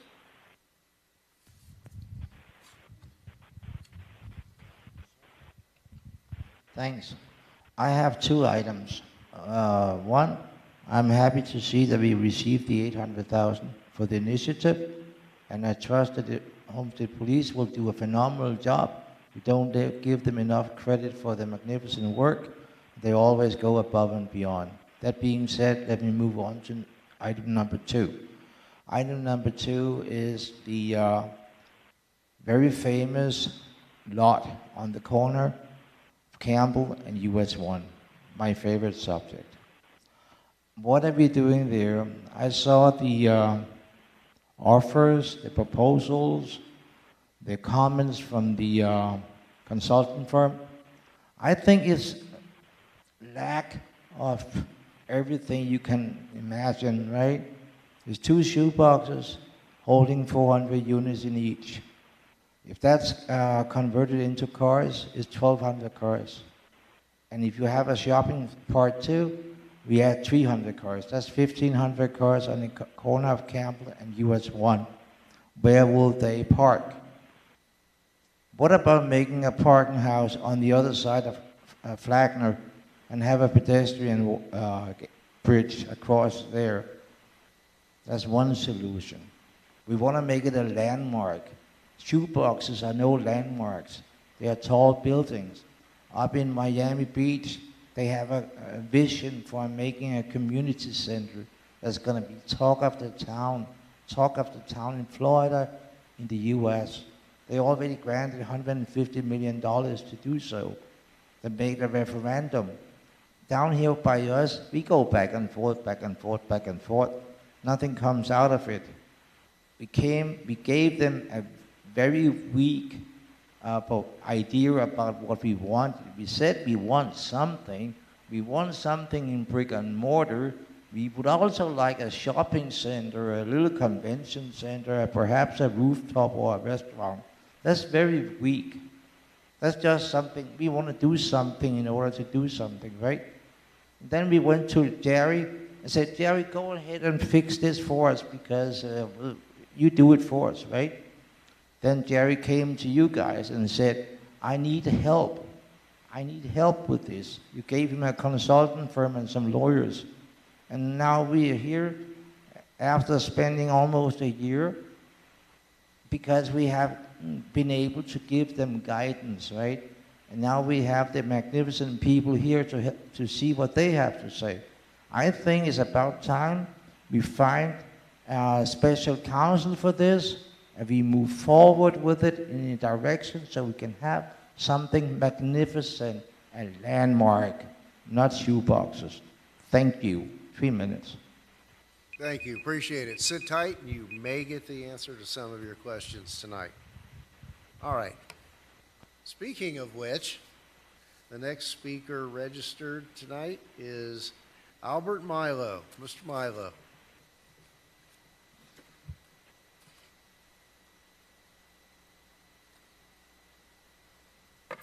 And it got quiet. Yeah. So, good evening. Thank you, Mr. Mayor and council members. Albert Milo, President, Related Urban Development Group. It's been a few months since I've been here, but I felt it was time to personally, and publicly state, kind of where we see things are. I know I've communicated with all of you on the dais individually, kind of heard some of your ideas, critiques, concerns, comments. We believe that we have addressed the majority of what we've heard from council. So we want to speak about next steps, right? As you know, council approved and selected us in December of last year to negotiate with your staff. I think everyone is well aware that the financial marketplace has drastically changed since December of last year. Just simple example, 10-year Treasury bill, the day we were selected to negotiate was at 1.45. Today, it closed at 4.13. I know at least 3 or 4 of you are in the real estate business. That has a drastic effect on not just the residential housing market, but the commercial market and anything that's going to get developed. I can tell you that now it's 10 months later, and the negotiations have been handled in what I would categorize as a very unorthodox manner. And by that I mean that, and we've done, as I showed this council before, over $1 billion of public-private partnerships. We're accustomed to having negotiations, and negotiations are difficult. These public-private partnerships are not easy, and we get that. But like anything, when you have obstacles, you need to come together, you need to have a dialogue, you need to discuss those things, you need to flush them out. Sometimes you agree, sometimes you disagree, but you find a way to build consensus. That's what we do, that's what we specialize. It's very difficult to do that when you're in a letter-writing campaign. And that's why I say that these negotiations have been handled in a very unorthodox manner. Okay? There are numerous developments that are, because of the financial situations, that are numerous developers that are walking away from deals. I know of 2 deals in the city of Homestead that aren't moving forward, that they've called us because they know that we're here looking to do business in Homestead. Hey, would we be interested? One of them is directly across the street on the other side of US 1. I've heard, hey, there's opportunities to talk to Flanagan's. There's opportunities to bring these other retailers up. We've had those conversations. But in order to move those conversations forward, we have to have an agreement. We've heard the concerns of density. We've heard the concerns of what happens if the commercial gets built, the residential gets built, the commercial doesn't get built. We've addressed those concerns. We've heard the concerns about how do we get into a guaranteed payment stream. We've addressed those concerns. We've heard the concerns about what happens if there's delays. We've addressed those concerns. So it's now been over a month since the last letter and the last response to the administration. We haven't heard when are we going to have a discussion with the council so we can iron out if there are any remaining differences or not. I think it's a simple request. We're looking to invest $230 million in your city, probably the largest investment that has ever been made in the city. And we're writing letters back and forth. Not sure how that is a business-friendly scenario. We're simply asking, Mr. Mayor, Council, we want an audience. We're prepared to do it tonight. We're prepared to have the presentation tonight. But respectfully, I ask, as a business person trying to invest in your city, the right to have a date to talk about the project. Appreciate that, and certainly under my business, I was going to address your very concerns and go ahead and ask the special call meeting, single-purpose meeting, to address your proposal and reconcile that with the concerns and recommendations of our consultant. Quite frankly, and some of you may know, I had initially asked to convene a special call meeting yesterday. Didn't ask for it yesterday, but it it would have occurred yesterday, and in deference to our staff who had not yet had the opportunity to fully discuss some of the minutia with our consultants and their desire to have that conversation between our consultants and Related, I deferred to management and didn't press forward with that.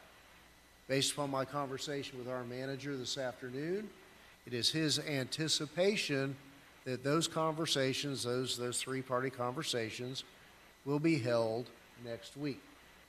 In that regard, under my business tonight, I wanted to, and certainly to coordinate with your calendar, to set a special call meeting for either November 1st, 2nd, or 3rd, depending on which date is more amenable. I think that the consultants, we expect them to be in town on the 3rd.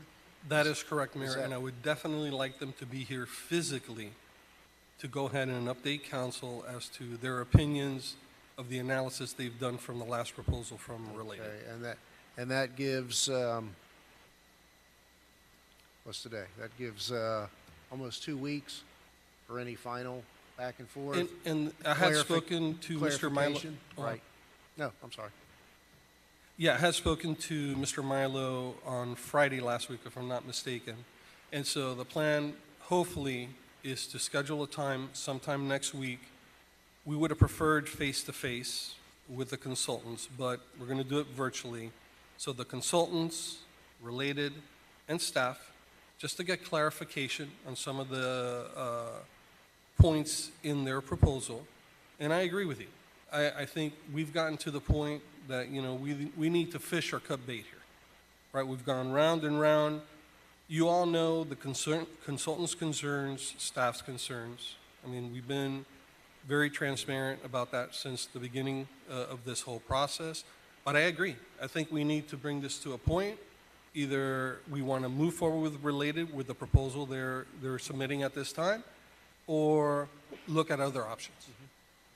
Right. So with that in mind, then, November 3rd for a special call meeting for the purpose of giving direction, either accepting the framework of the proposal, as may be discussed in a meeting, and giving direction to staff to paper the deal and go forward on November 3rd. Mayor, if I may add, I'm out of town from the 3rd through the 7th.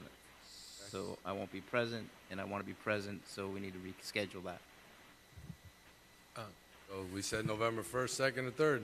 November 2nd, November You're available 1st. the 1st or 2nd? Probably the 1st for Tuesday. Typically, you know, things change over the weekend. Do you have conflicts? First it is.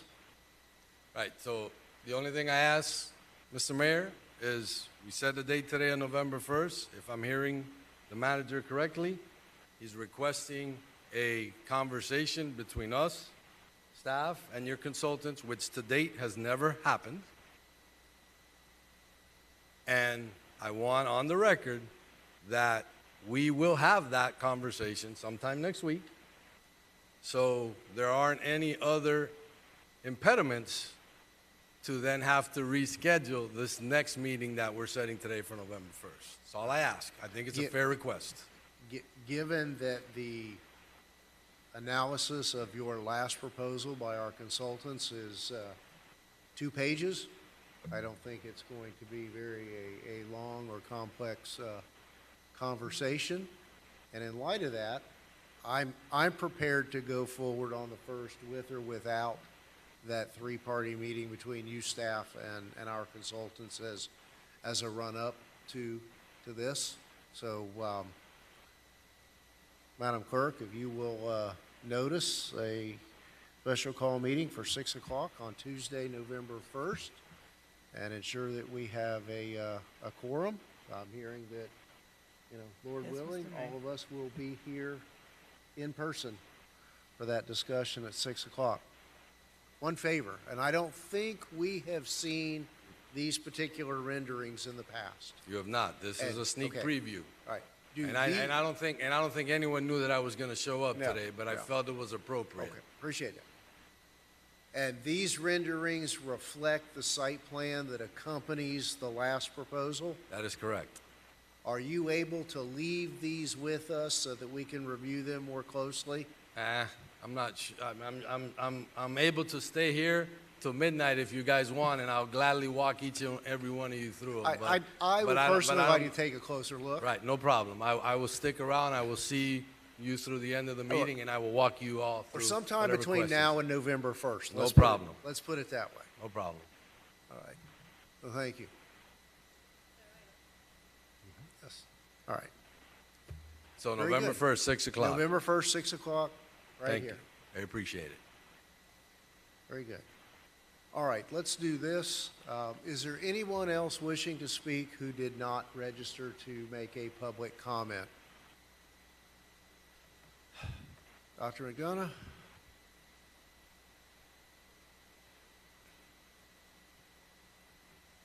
Good evening. Honorable Mayor and Council, Dr. James Eric McDonough, 32320 Southwest 199th Avenue.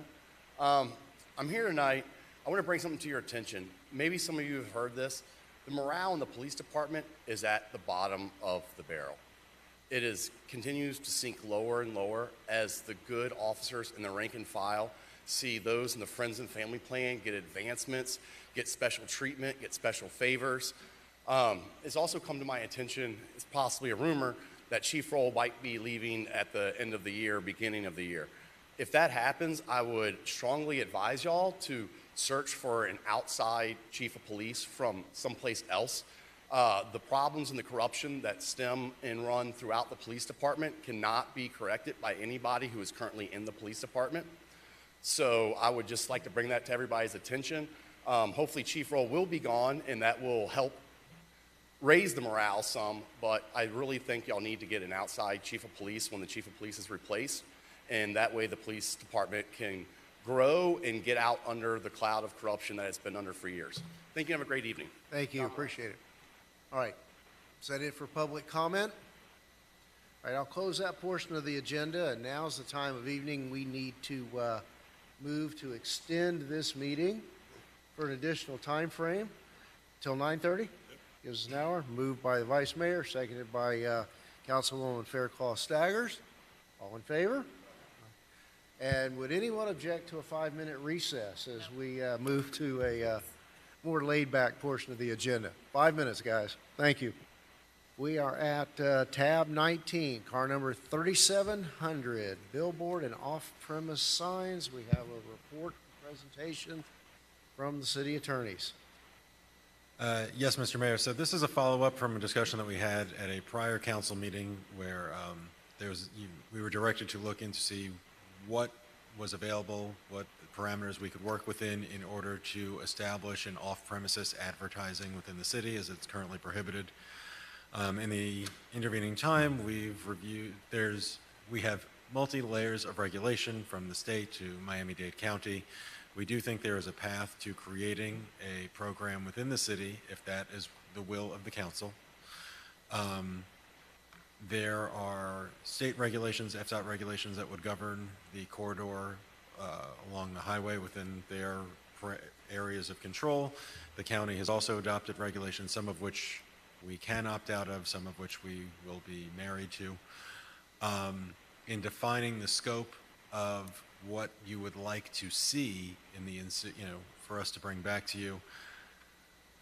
This is a historically heavy litigated area of law. I think a safe starting point, if it's the will of the council, would be we can create sort of a program along the Turnpike corridor. We can bring you regulations that would incorporate sort of what FDOT has as a baseline. I know the industry is used to that. They've been in place for a very long time. And we can have a conversation. We can bring a map that'll depict what it looks like.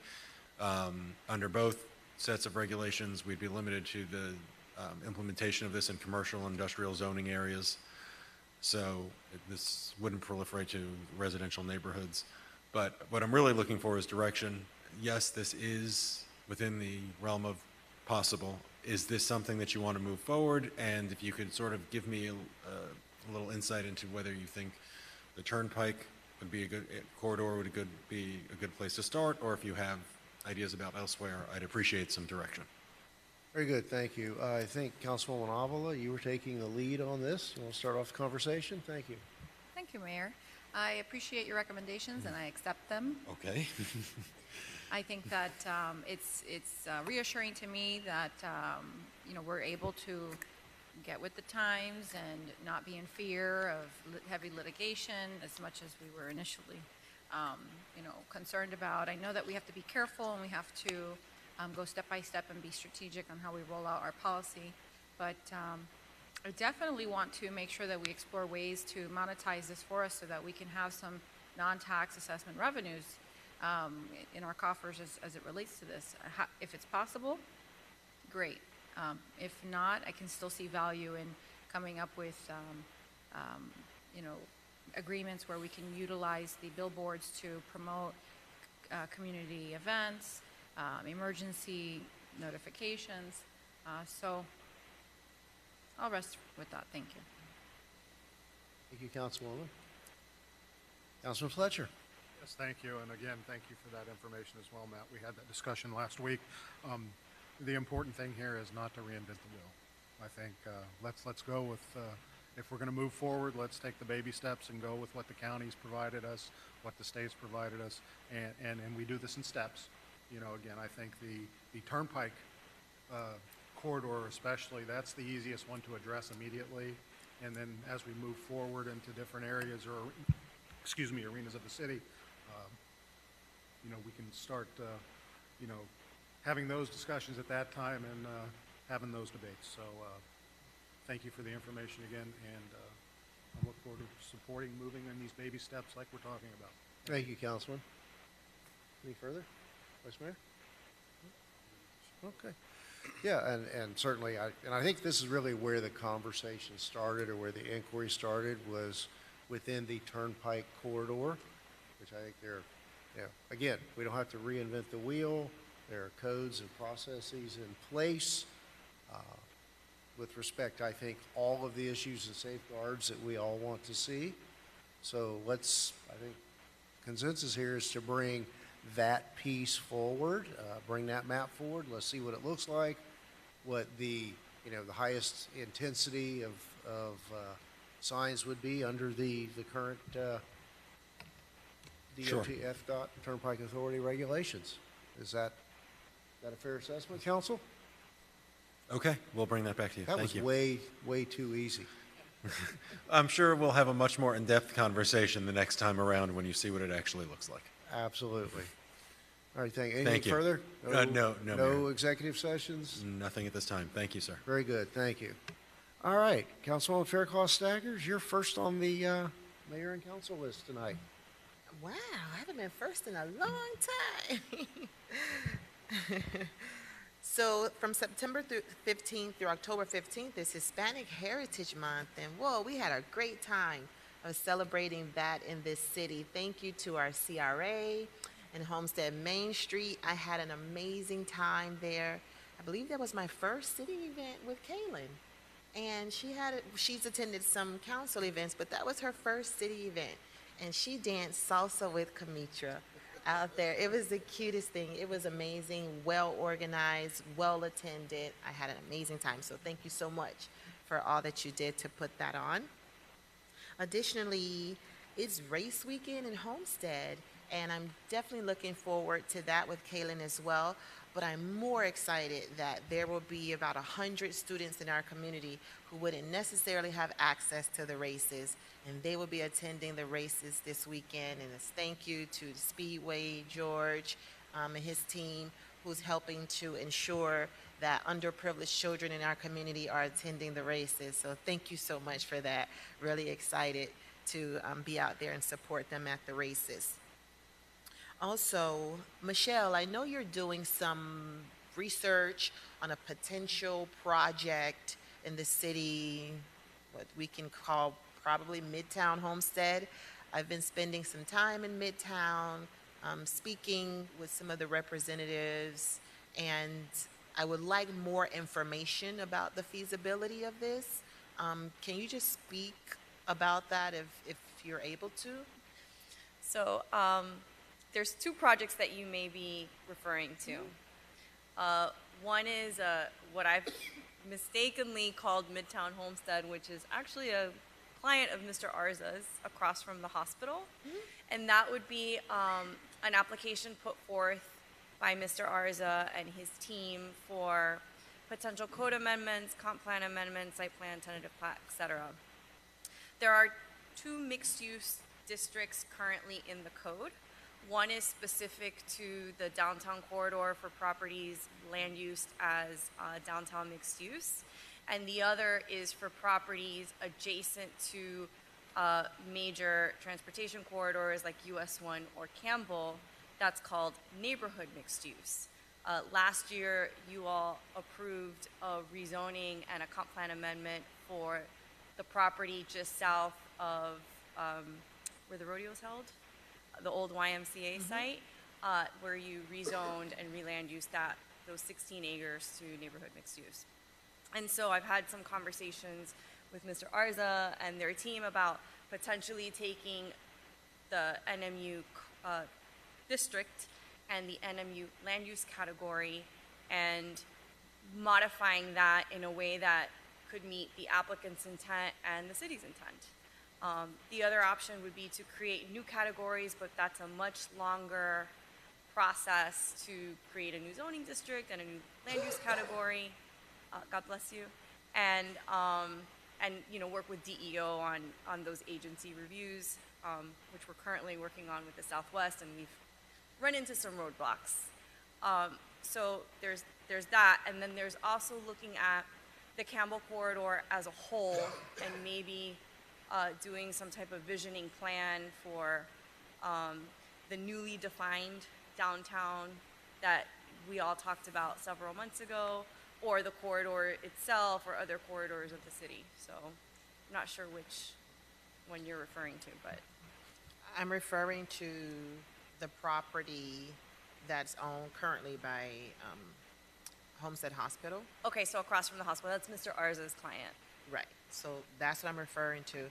Because when I received the background information, the evolution of how Midtown came to be, I said, wow, this can definitely be a case study in the city of Homestead. This can definitely be a legacy project in the city of Homestead.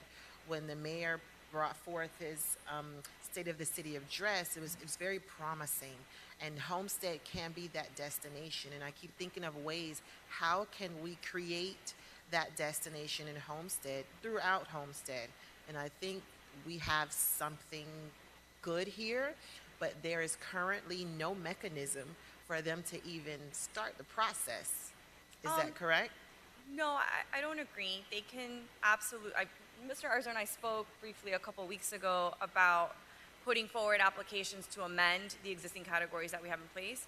I think we have a pending follow-up. We were crossing paths and had this 2-minute discussion, and we haven't connected since then on that specific project.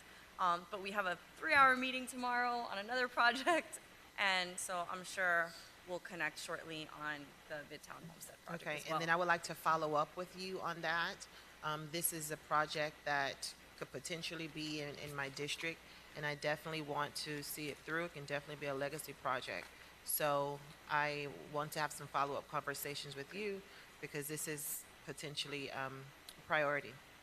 Okay. Mr. City Manager, I had a great time meeting with the majority of the department heads. We had some very reflective and forward-thinking conversations on how to kind of take their departments to the next level with strategic management and intentional goal setting. And it was very positive, very spirited. If I had to give a shout out to a department, which I really didn't want to, but I think I need to, it would be Julio Brea.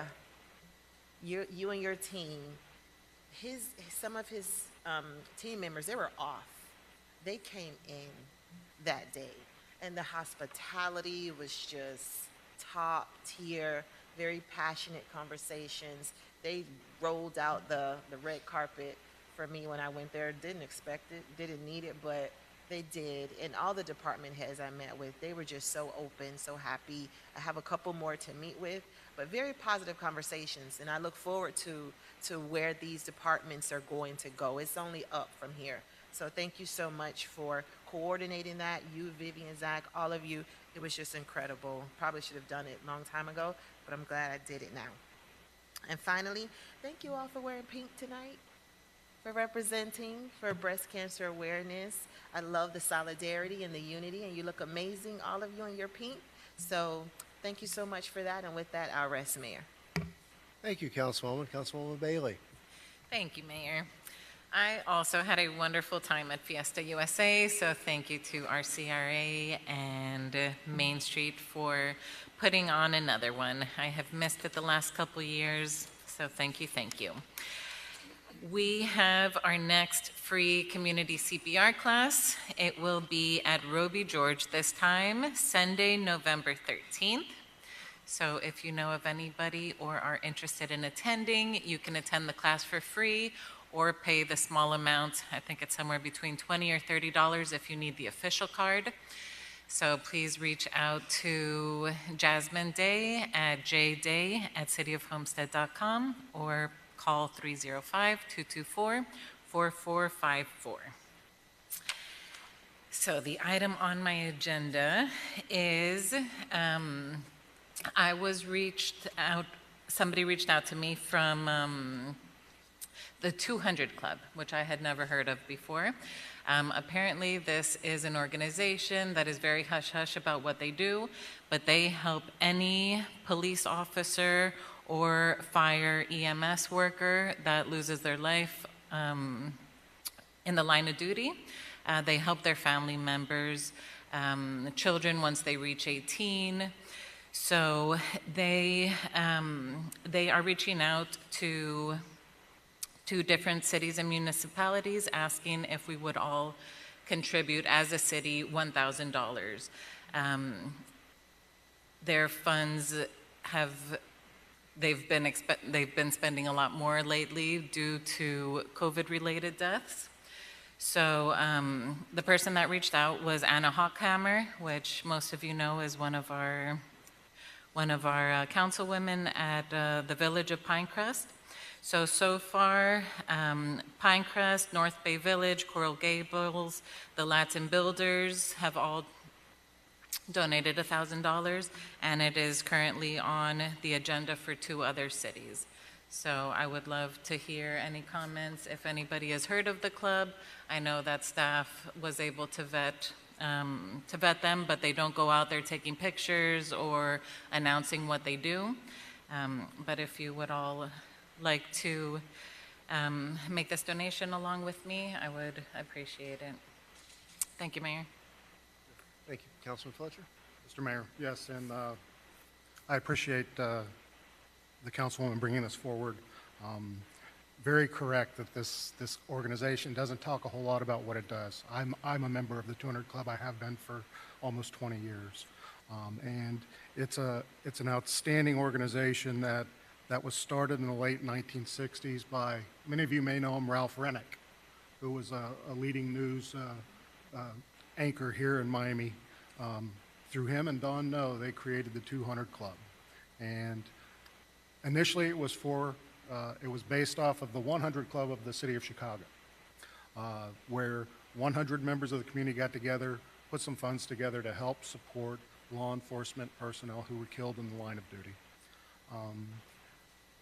Similar contribution with the 200 Club of Miami. They also, about 10 years ago, they added all first responders. And as Councilwoman Bailey stated, you know, upon the death of one of those members, they're immediately at the family with a very large check to make sure that they're not having to deal with any issues when it comes to funeral services, and that's a lot of things that people aren't used to in that line of work immediately. So they're there to help and ensure that there are no cash issues with the families. They're there from if the children happen to be 6 months old, they're there annually on their birthdays up until 18. And upon 18th, they also provide them with a very large birthday gift to ensure that they're taken care of and that their family members aren't forgot. You know, and that's the primary. And it's kind of touching today because we did have it's a federal law enforcement agent, unfortunately was killed today in the line of duty during a training accident.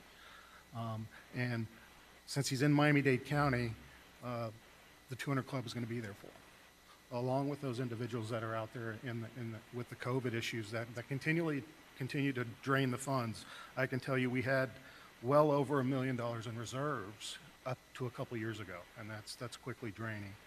So I'm happy to support this. I've actually written a check from my account here in the past to the 200 Club, so they have been vetted as a 501c3.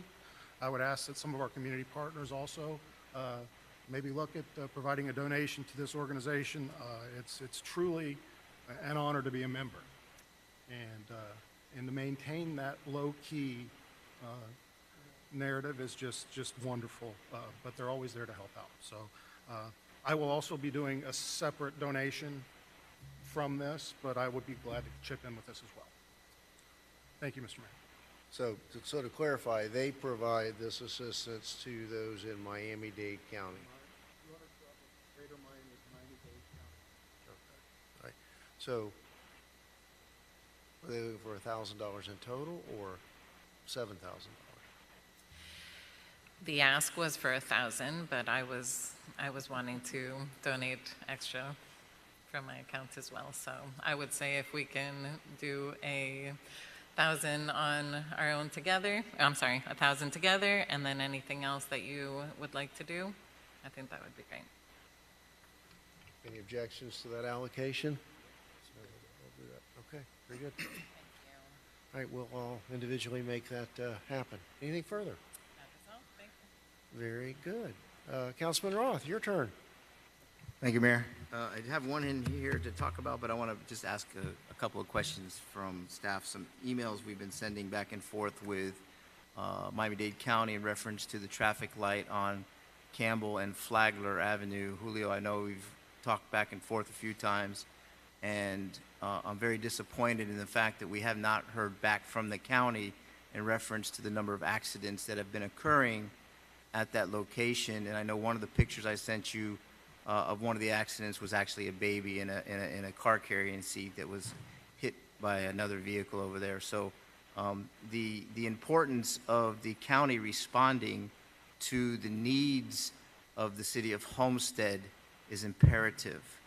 And as you know, when we went through the process of the road construction on North Canal, eventually it got to a very heated conversation with many members of Miami-Dade County that had involvement in the construction of that road, and we carried on for 2 years, and eventually the road was completed. And you were with me, Julio, when we met with what was Commissioner Cava at the time, and I just don't think that the county understands that, you know, we are part of Miami-Dade County. We do rely on them for services, and when our citizens are put at risk because of traffic, signalization, illumination of these traffic lights that are causing the accidents. It's not driver awareness in a lot of cases. It's illumination and the placement of the traffic signalization. They need to be held accountable for the things that are happening in our city. So I know I haven't seen anything. You responded to my last email that they hadn't responded to. We, as a city, need to put pressure on the county to pay attention to the needs when it comes to public safety in our community. So I'll leave it at that. I didn't need a comment for that. I just wanted to put it on a record that we are communicating and trying to communicate with Miami-Dade County, and they are not responding to our needs. And that's not acceptable in my book, and I'm assuming everybody up here would also agree that's not acceptable. So I'll leave that as it is. I'll follow up with one of my normal emails tomorrow and start to put some pressure on them. So we just need to apply pressure. They had come to us, I think, a few months ago with a new plan for that whole area, eliminating a turn lane or something, and they kind of went away with that. So whatever we can do. And there's another thought too. On the North Canal, new construction, there's a road barricade that corrals some power lines, and I've seen our city trucks hit this barricade. It's an extremely tight turn for any truck, let alone vehicles. This is the cross-section at 172 and North Canal, right across from the water plant. There's a barrier there on it would be the northeast corner where we filled in the canal and everything there. So it's it's extremely tight corner to maneuver trucks through there. And you go by there, you look at it. That barricade was only put in less than a year ago, or just over a year ago, and it's being beat up. So maybe that's something we can talk to somebody about, fixing that or readjusting that corner, because it's causing issues. You're talking about the guardrail, right? That's the guardrail. The guardrail right? that's right there. Yeah. Yeah. I know exactly what you're talking It's about. extremely tight to maneuver through there. I'm surprised we haven't had more accidents on that little corner, but it's a slow corner, so people are cautious going through there. But that whole design going south at that area is a total disaster. It's with the turn lane, and although the turn lane's nice, but there's not enough stacking there, so the people stack. It's just terrible. Whatever. The other thing I have, hopefully is a happy thing, is the South Dade High School band has reached out and wanted to use one of the city's facilities to host a free to the public Christmas concert. So they're still not sure what venue they would like to use. I suggested City Hall Plaza because there's really not a fee for that, and they came to me with some concerns about that. Now they're thinking about using Losner Park as well after we open that up in December or November. So, from what I understand, there are no fees at this point established for Losner Park, and I think we were talking about that earlier, and Pedro was going to ask or say something about that. But at this point, I don't even know if they've committed to bringing the concert here yet. They had a meeting this tonight, and they didn't come back to discuss any of that with us. So once I find out, we need to figure out if there's any costs involved and what we need to do as a body to allow them to do a free concert for Christmas in one of the locations if they choose to do so. So I'll bring this back maybe once I hear anything in the CAL for November. All right. That's all. Thank you, Mayor. Thank you, Councilman. All right, Councilwoman Avila. Thank you, Mayor. I wanted to thank staff for coordinating all the supplies when we filled the truck, the staff there in that building doing all that work, sweating it out. A lot of ladies doing a lot of hard work there too. It was really nice to see the effort, and for our desire to help actually come to fruition. It was a real partnership. Thank you to our Vice Mayor also for collecting extra supplies. It's a lot of work, to be that POC, everybody's calling you, can I drop it off now? Can you pick it up? And then to load it up. And thank you Parks and Recs for everything that you did in that process. It was very nice. And Camila getting great pictures. If I can, Councilwoman, I got confirmation yesterday. The items were delivered to DeSoto County yesterday.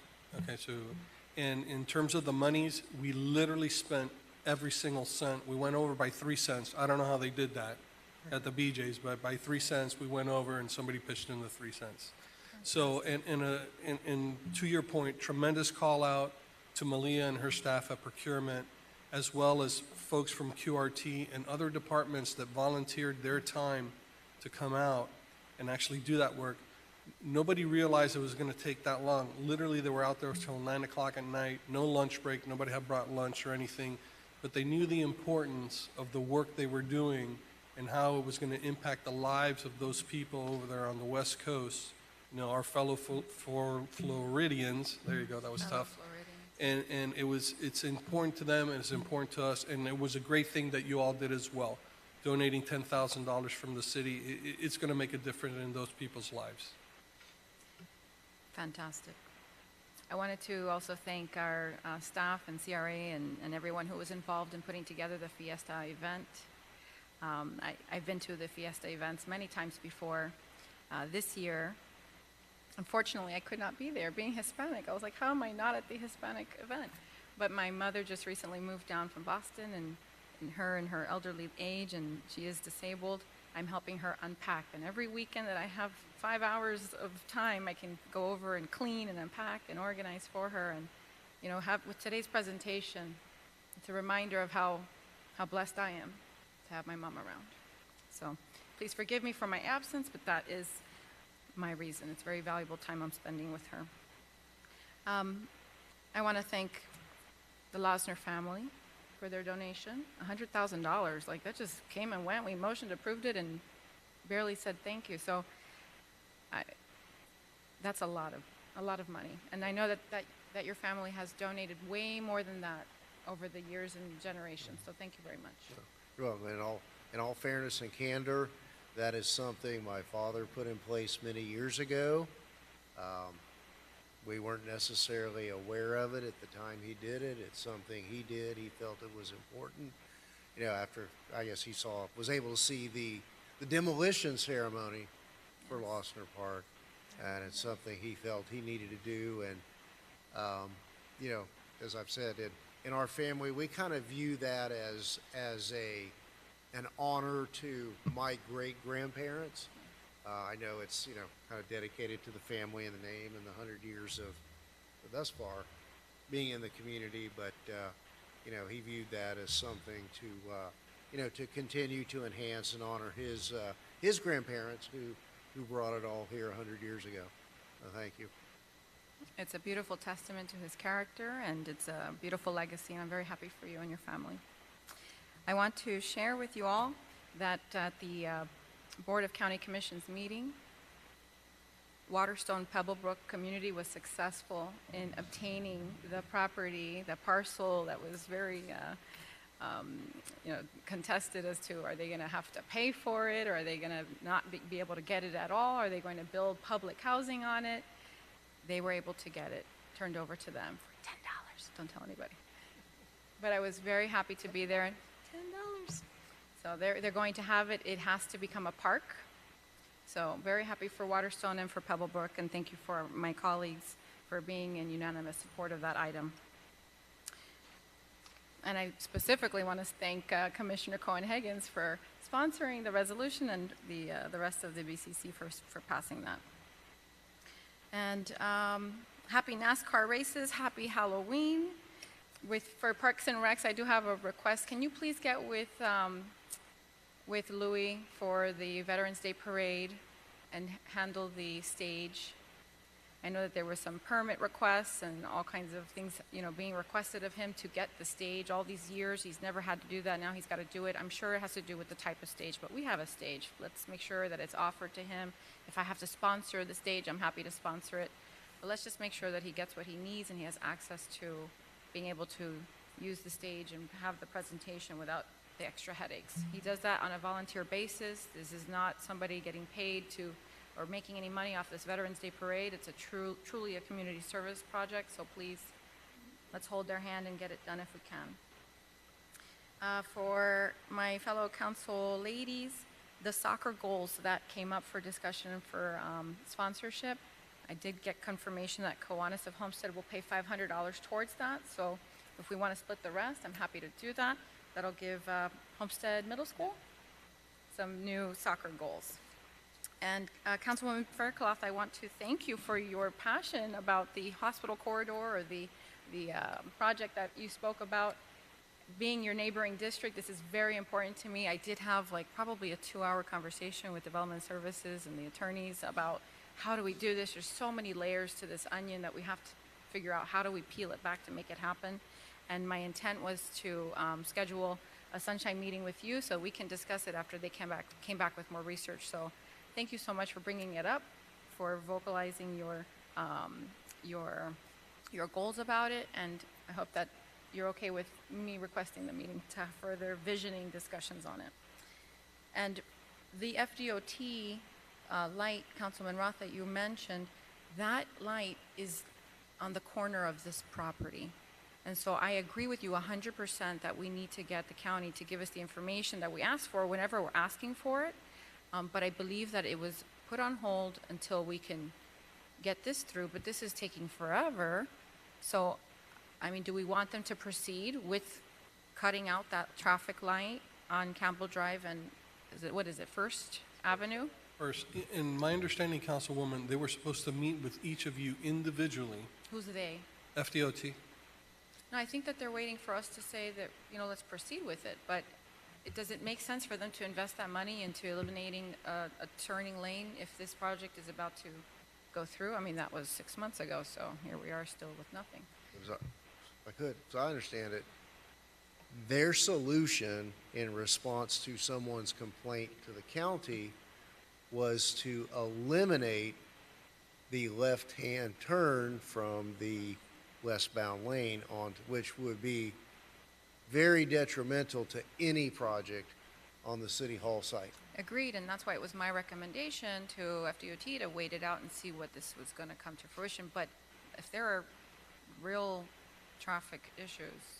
Yeah, and it really doesn't matter because we've got the same issue that they did at the bypass with the left-hand turn from Campbell to Washington. That was eliminated. So, this is a very important issue. This is not about this. They apparently, correct me if I'm wrong, FDOT has made the decision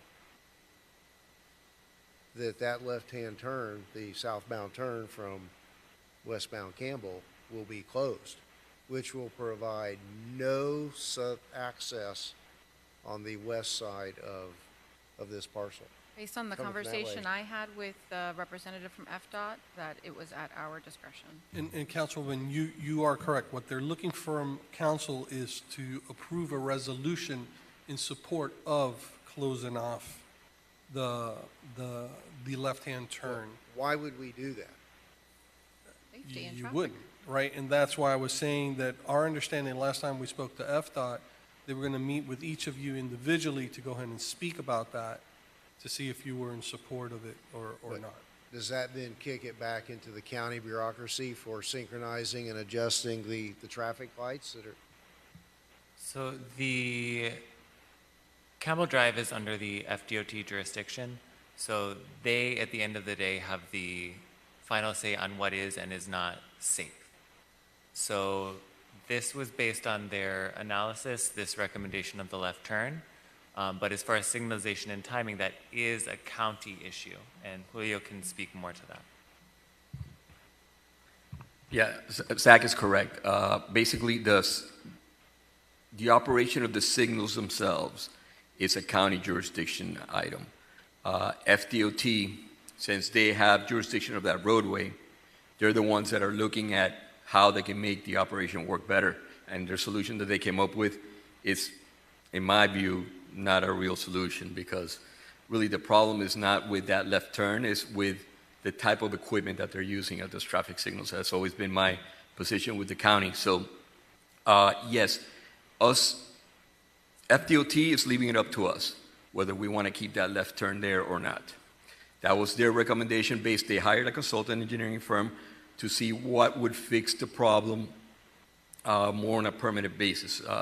Correct. But in light of that development in the future possibility of that development of that land, getting rid of that operation, that turn lane, it's very premature, right? It's something that really doesn't work, and that's what I've told actually the FDOT consultants, and the consultants basically agreed with us. They said, look, until you guys know what's going on there, really it doesn't make sense to make this improvement, but we're leaving it up to you. We're leaving it up to the city to let us know which way you want to go with this. I asked them to meet with each one of you individually, so that it doesn't come to the board until each one of you gets, the whole picture of what they're trying to do there.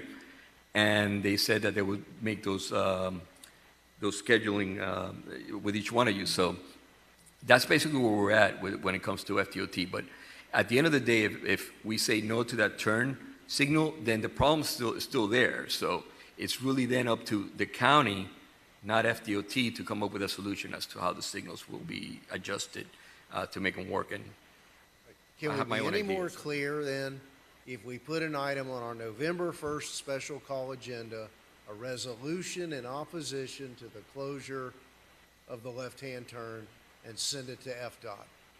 Or, And if that will settle it with FDOT, then we go back and do battle with the county bureaucracy for the signalization. I don't necessarily believe that they're harassing us for an answer.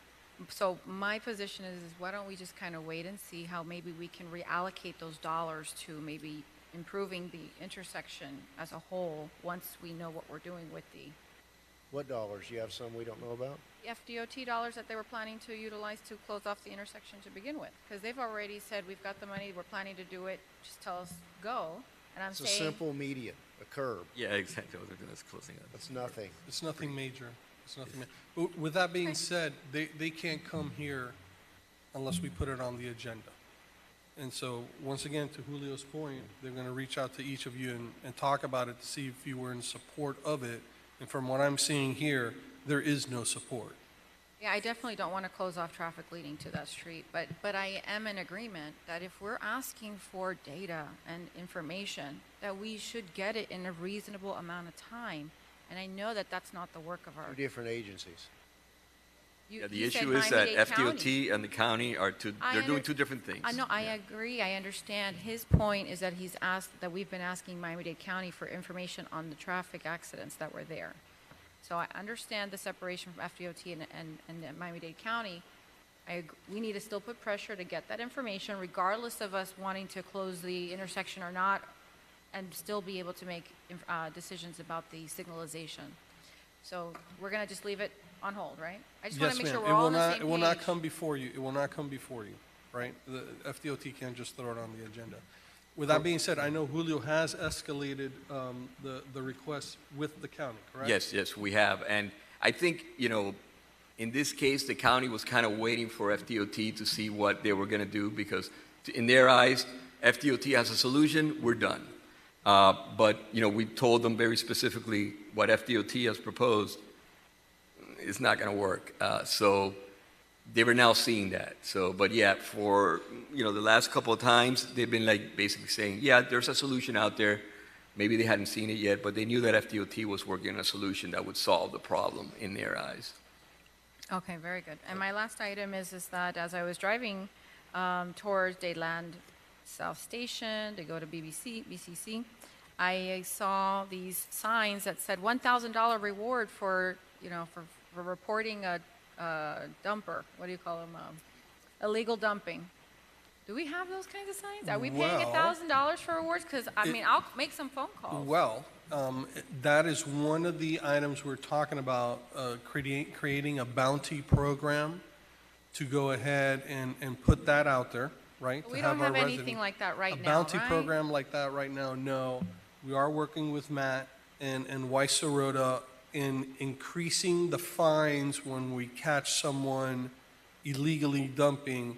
I think we can actually, Matt, if I'm incorrect, correct me, charge them up to 3 times the cost of the material that was illegally dumped. Well, the problem we have now is I go and illegally dump. I throw $1,500 worth of tipping fees on some corner and I get caught, my fine is $500. And the city would go and take the $1,500 worth of tipping fees and go to the dump. Guess what? I got caught, but I just saved $1,000. So we're looking at that. We're looking at a multifaceted approach to go ahead and address this. We're talking technology cameras. We're talking special details. We are definitely working on multiple avenues here.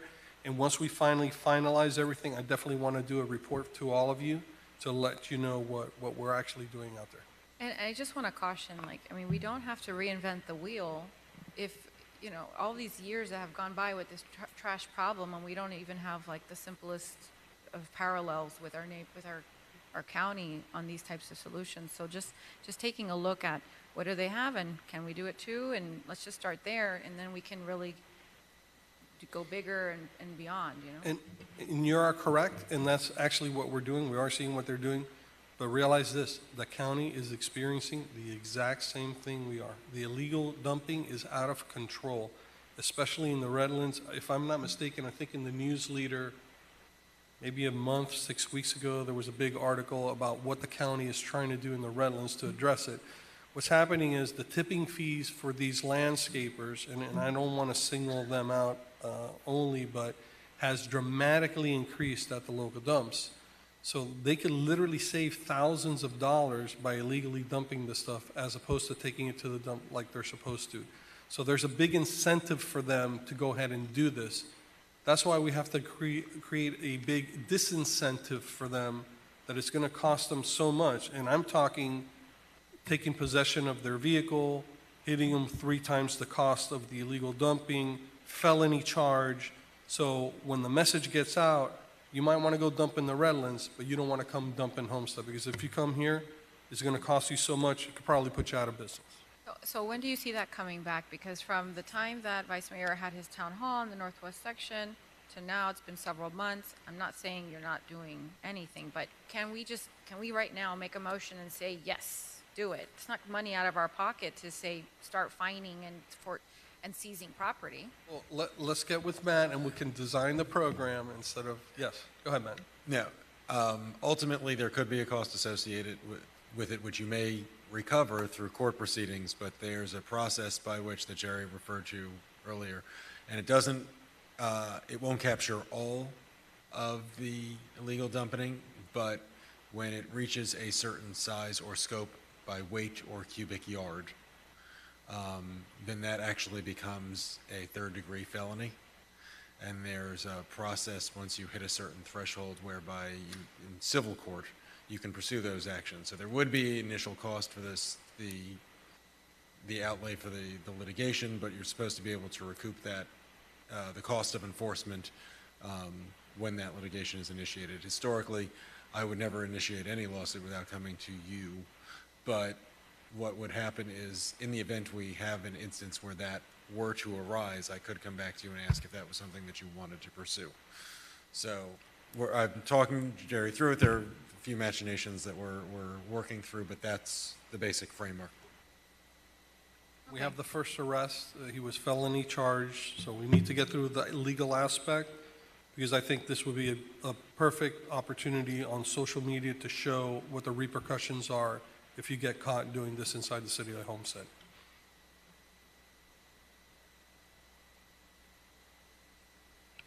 Vice Mayor has moved to extend the meeting from 9:30 to 9:45, so don't take 13 minutes now.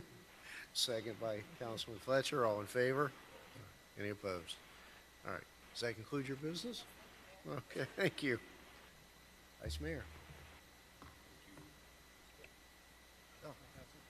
Okay.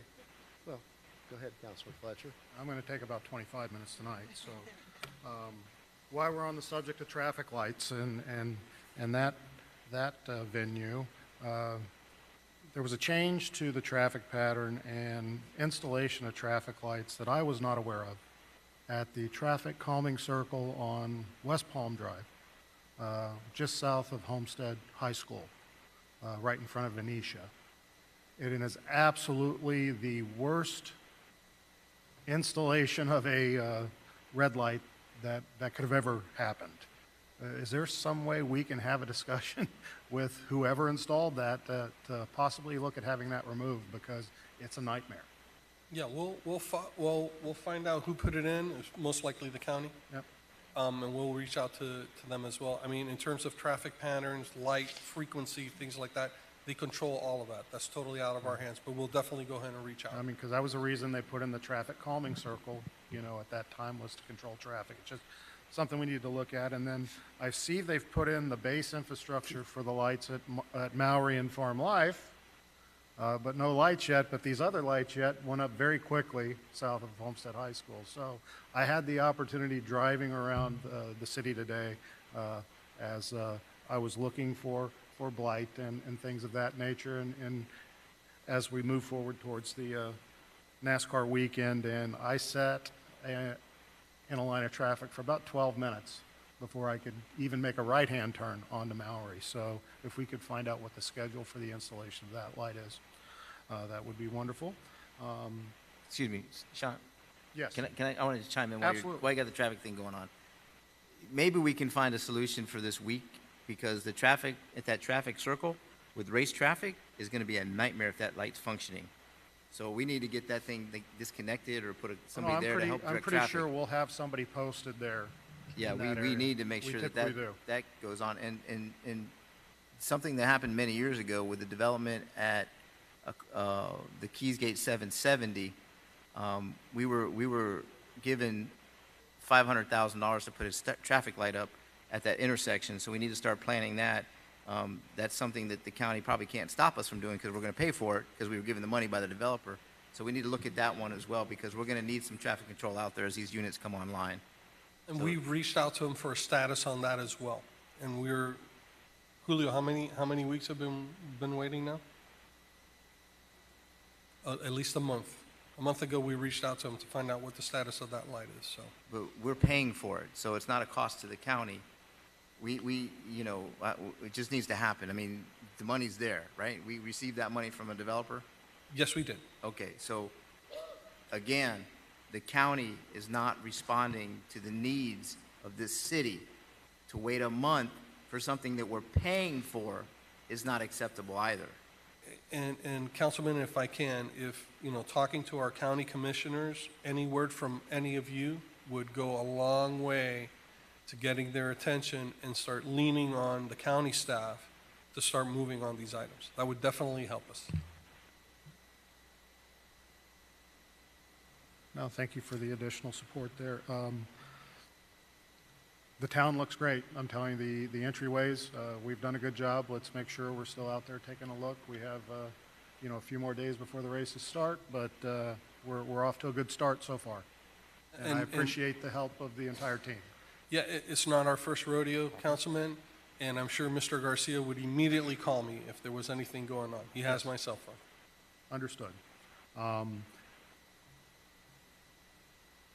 Other items, I would like us to take a look at requesting assistance and partnership, and if we have to do this, again, through our county commissioners. I actually wrote that down earlier when you were talking about your light. Years ago, the city of Homestead worked with Miami-Dade County Durham, and we had chemical drop-off locations. We had talked about this before, but I recently had a neighbor, get fined, several $100s. For something she didn't know she was a renter. She picked up the garbage that was left in the garage, put it in the garage. It ended up being paint. She was fined.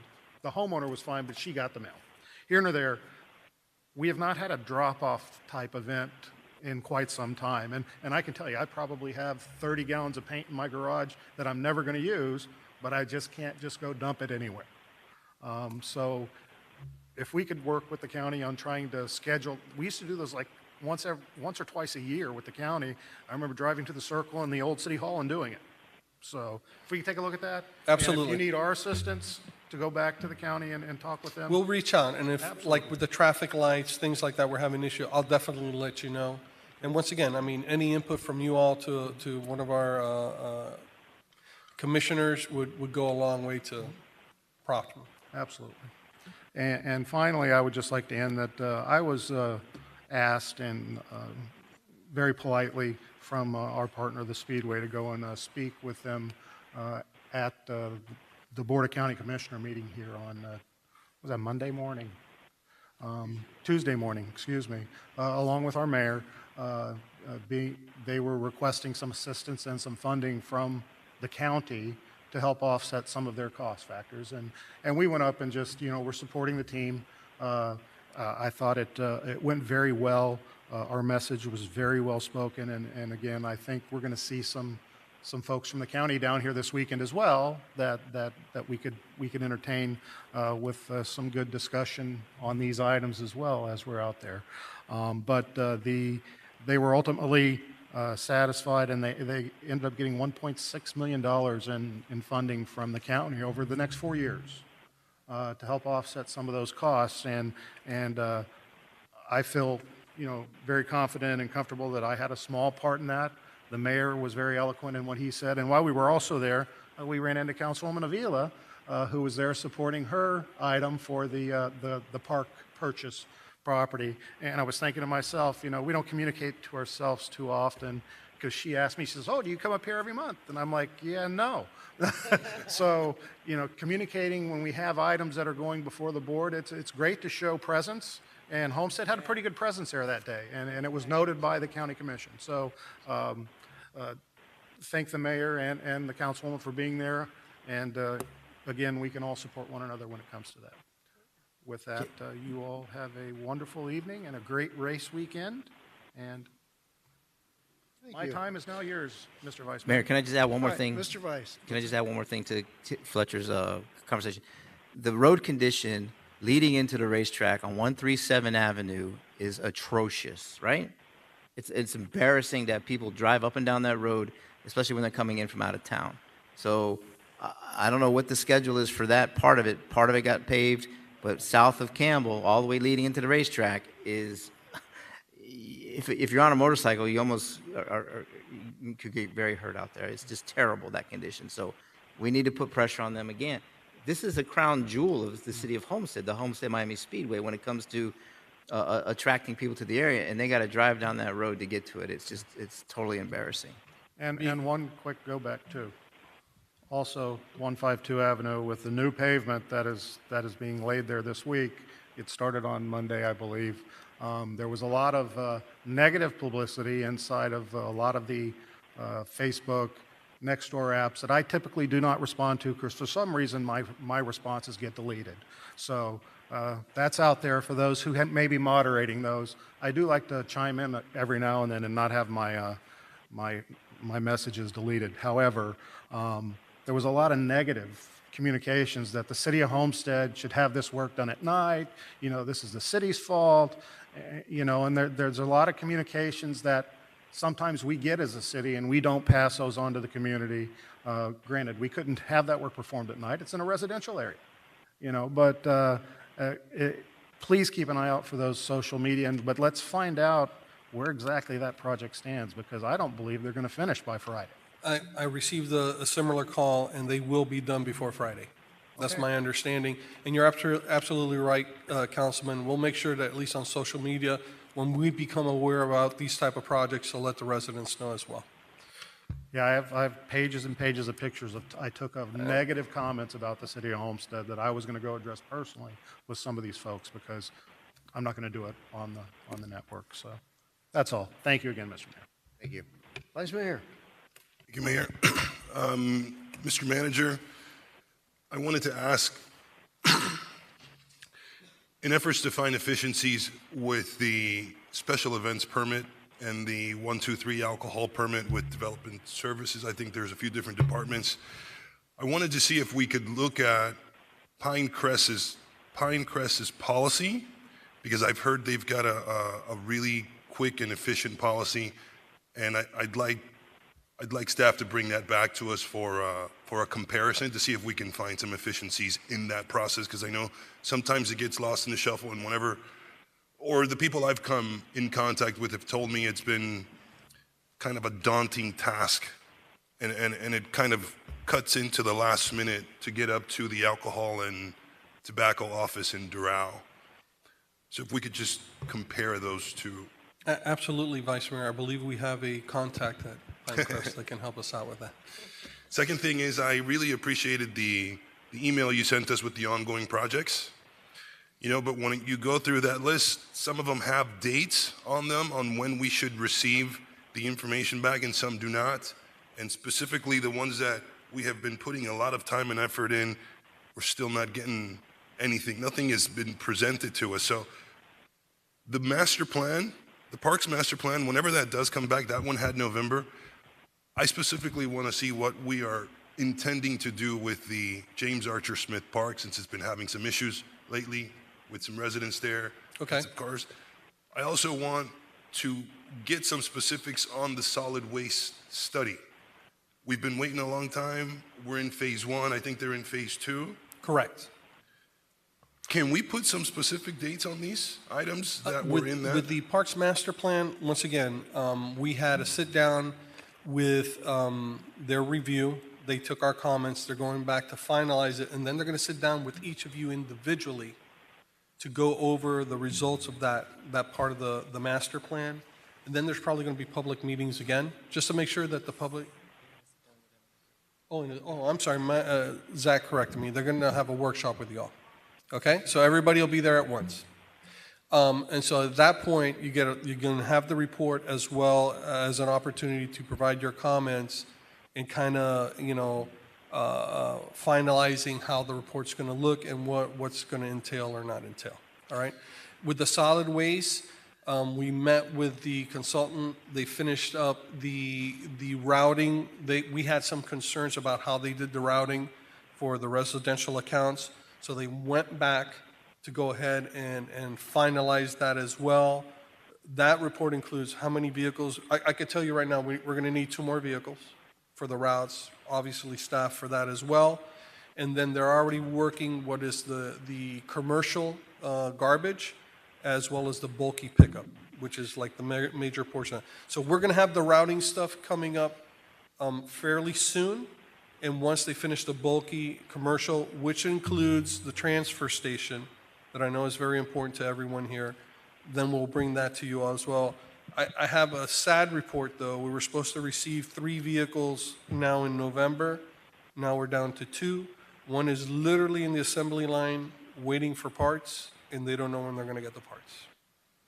So are you able to share the residential part with us? I guess. Yeah. Once they finalize it, we'll send it to all of you. You'll see it, because bottom line is we're going to have to resequence the routes. Right now, the way it's going to be designed is every driver is going to drive 8 hours a day. Right now, there's an imbalance in the routes. Some driver can drive 10 or 12 hours, while another driver drives 6 hours. And that's a result of the massive growth we've seen over the years. And this is kind of well overdue, right? And so there is going to be change for our residents, but once we make that change, we will be more efficient and cost effective in traveling our routes. And like I said, the moment I get the report, once to finalize, I'm shooting it out to all of you, because obviously I'm going to have to come back to you all and let you know, hey, we're going to be resequencing the routes, things of that nature, and what that's going to entail. But is that a 2-week, a 3-week before the next meeting? Councilman, how long have you been in government? What takes 2 weeks? No, Vice Mayor, I'm sorry, I'm only joking around. Hopefully now in November, we should have the, yes? Who you're saying next week? Oh, look at that, next week. Now they make me look bad. Next week. And code enforcement is kind of on that same route with an update on what we're doing with code. Remember, the mayor asked to have kind of a meeting with code of where they think we can emphasize or make changes to make improvements. So right now we're working with the new code enforcement manager, Lavanka Collins. I don't know if you all have met her or not. Super nice lady. She's been in code enforcement for 15 years. And so we're very happy to have her on board. So they're going right now through our code to see where we can and cannot make improvements. And the thing is to have a workshop or a presentation at a CAL so we can go over those items and get council's input. So Ms. Collins has been briefed that code enforcement and solid waste is like our top priority at the moment. Vice Mayor, I've met with Ms. Collins, I want to tell you, at least 4 or 5 times already, in face-to-face. She knows illegal dumping is a high priority, and she's on it. Okay. So now switching gears over to the Corradino Group and our attorneys. In regards to the Chrome Avenue corridor, we've been waiting on that for about 7 months. And I know he doesn't say it more than 2 weeks, but 7 months is a pretty long time. Is there a specific date that we might have something finalized? So I can't speak to if it's been 7 months. I don't remember when we initiated these conversations, but we have done the GIS analysis of the zoning and the land use. We have visited all 38 properties, taken pictures, looked at surrounding areas, looked at federal statutes with regards to certain uses, looked at eminent domain, looked at all kinds of regulatory framework that we have to analyze for this request. We have compiled most of the research. Actually, David and I were talking about it today. And we have a couple things that we're adding to the report, and then have to follow up with legal to talk about some of the properties and surrounding concerns. Okay. That didn't give me very much specifics. So if once you and David are done and you pass it on to legal, then how much time will legal need in order for this project to be finalized? I think that's a question for legal. I can't speak to their schedule. I don't know. I can't say I haven't seen anything. So, I mean, my understanding was when the report was finished that it was going to come back to you all in a workshop or a presentation to examine and show the issues, or to identify the inconsistencies between the future land use map and the zoning. That was the general purpose and genesis of the study. So, okay, so once the Corradinos group is done, they're going to give that report to us. We're going to talk about it. If we agree to whatever's in that report, then it goes to legal? Needs to go to legal first. okay.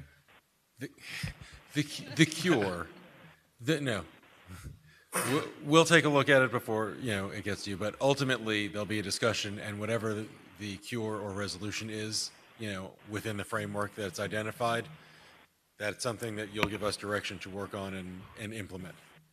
But you haven't seen it yet, we haven't seen it yet, so when we do, you'll look at it, you'll understand what we're working with, and you can tell us what, if anything, you want us to do about it.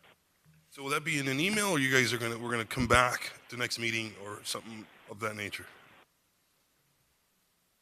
Well, I think we'll need an agenda item, because to the extent we're, the next step is we're going to need some direction on what you're going to want to do.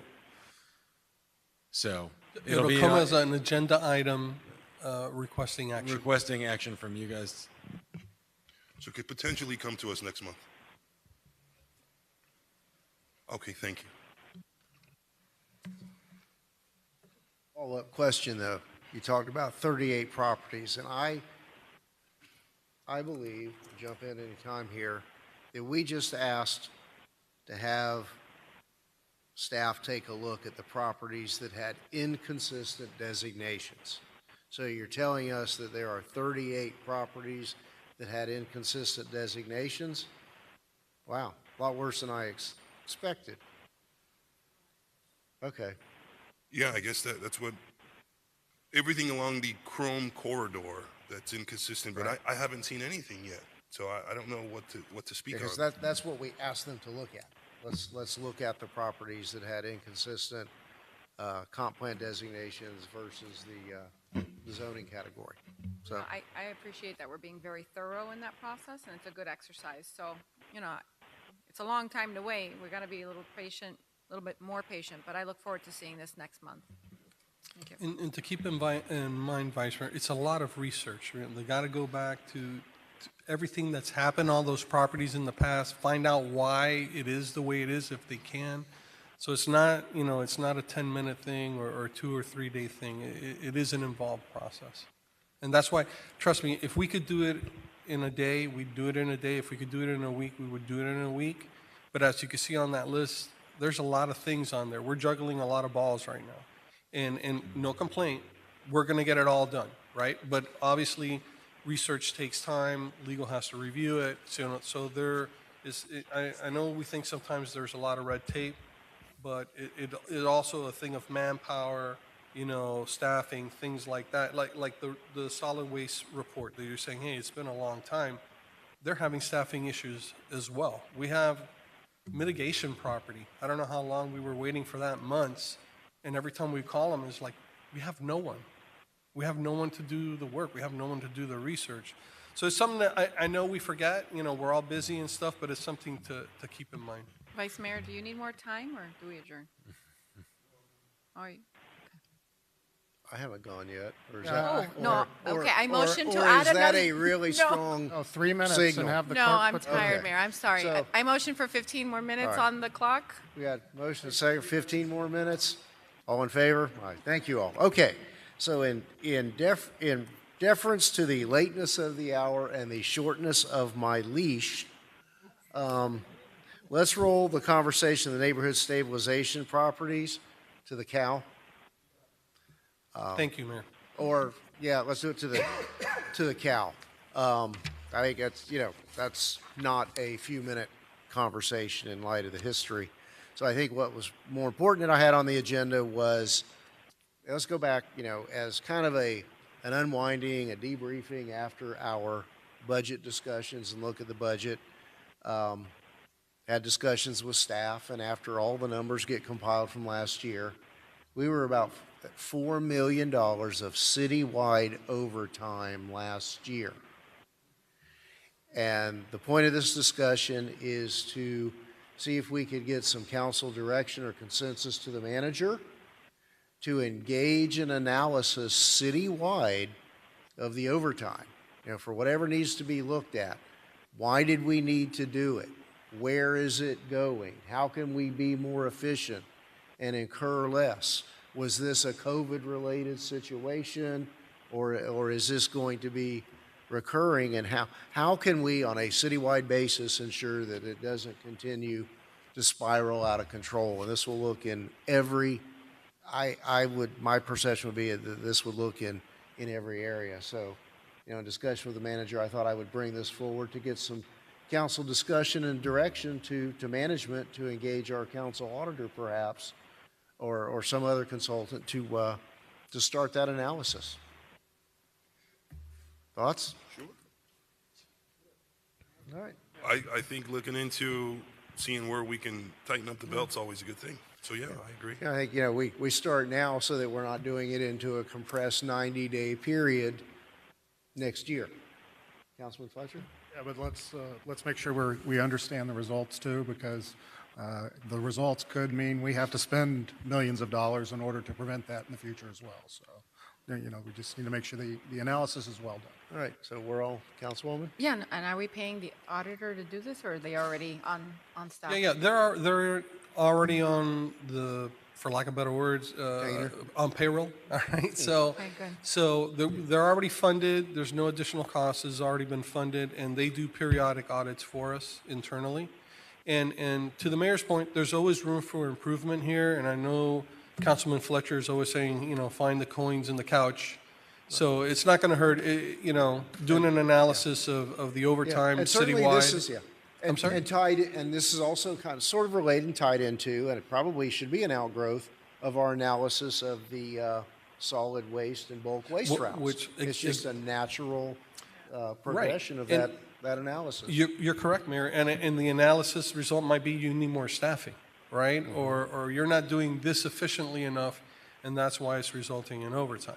So absolutely, there's always room for improvement. We have no issues doing the analysis. That's fine. Okay, next item. Thank you. So we've got some consensus to go off there. And I too wanted to thank all the staff members and the management staff. Everybody got the Ian relief together. Hey, that happened in less than 2 weeks. Let's find something else that happened. And what's really heartening, and again, I had occasion today to talk with Dennis Maytan, who works with FarmShare. And again, he confirmed to me that the discussions that their staff is having in these locations, that we sent it to the area that needed it. That, there's more affluent areas, while they're more devastated, a lot of people, the aid is going there, number one, by and large, and number two, folks there have the ability to move on and take care of themselves. The inland areas are the real areas of need. I'm really, it just makes me feel good that we did that for those areas. And again, as I said, and I talked at Rotary Day, I think hopefully in December, we'll do a big, boots on the ground from Homestead with some pre-planning to target a big project to clean up whatever it may be with the various service organizations, churches, city employees, go over there en masse and really make a difference in a day's time. So we'll talk about that. Okay, it's kind of interesting. Kind of to some of the points that Councilman Faircloth brought up earlier. I've asked the manager to look around and engage a moderator, and let's schedule a visioning session for mid-December. My goal is to do that in mid-December. We'll touch on that Midtown Homestead, the Chrome Corridor, the newly defined downtown, even the the residential area of the CRA. Not only that in terms of land use, but branding, vision, what do we want to attract? What do we really want to look like? Let's just go ahead and begin to lay that new foundation in that session. Next item I had was, do we need to start having conversations about what our legislative agenda will be?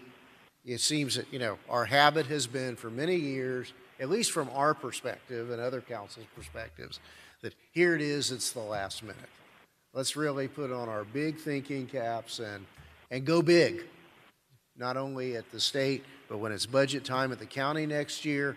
Our commissioners control a ton of discretionary money, and they can't tell us no if we don't go ask for it, and we haven't.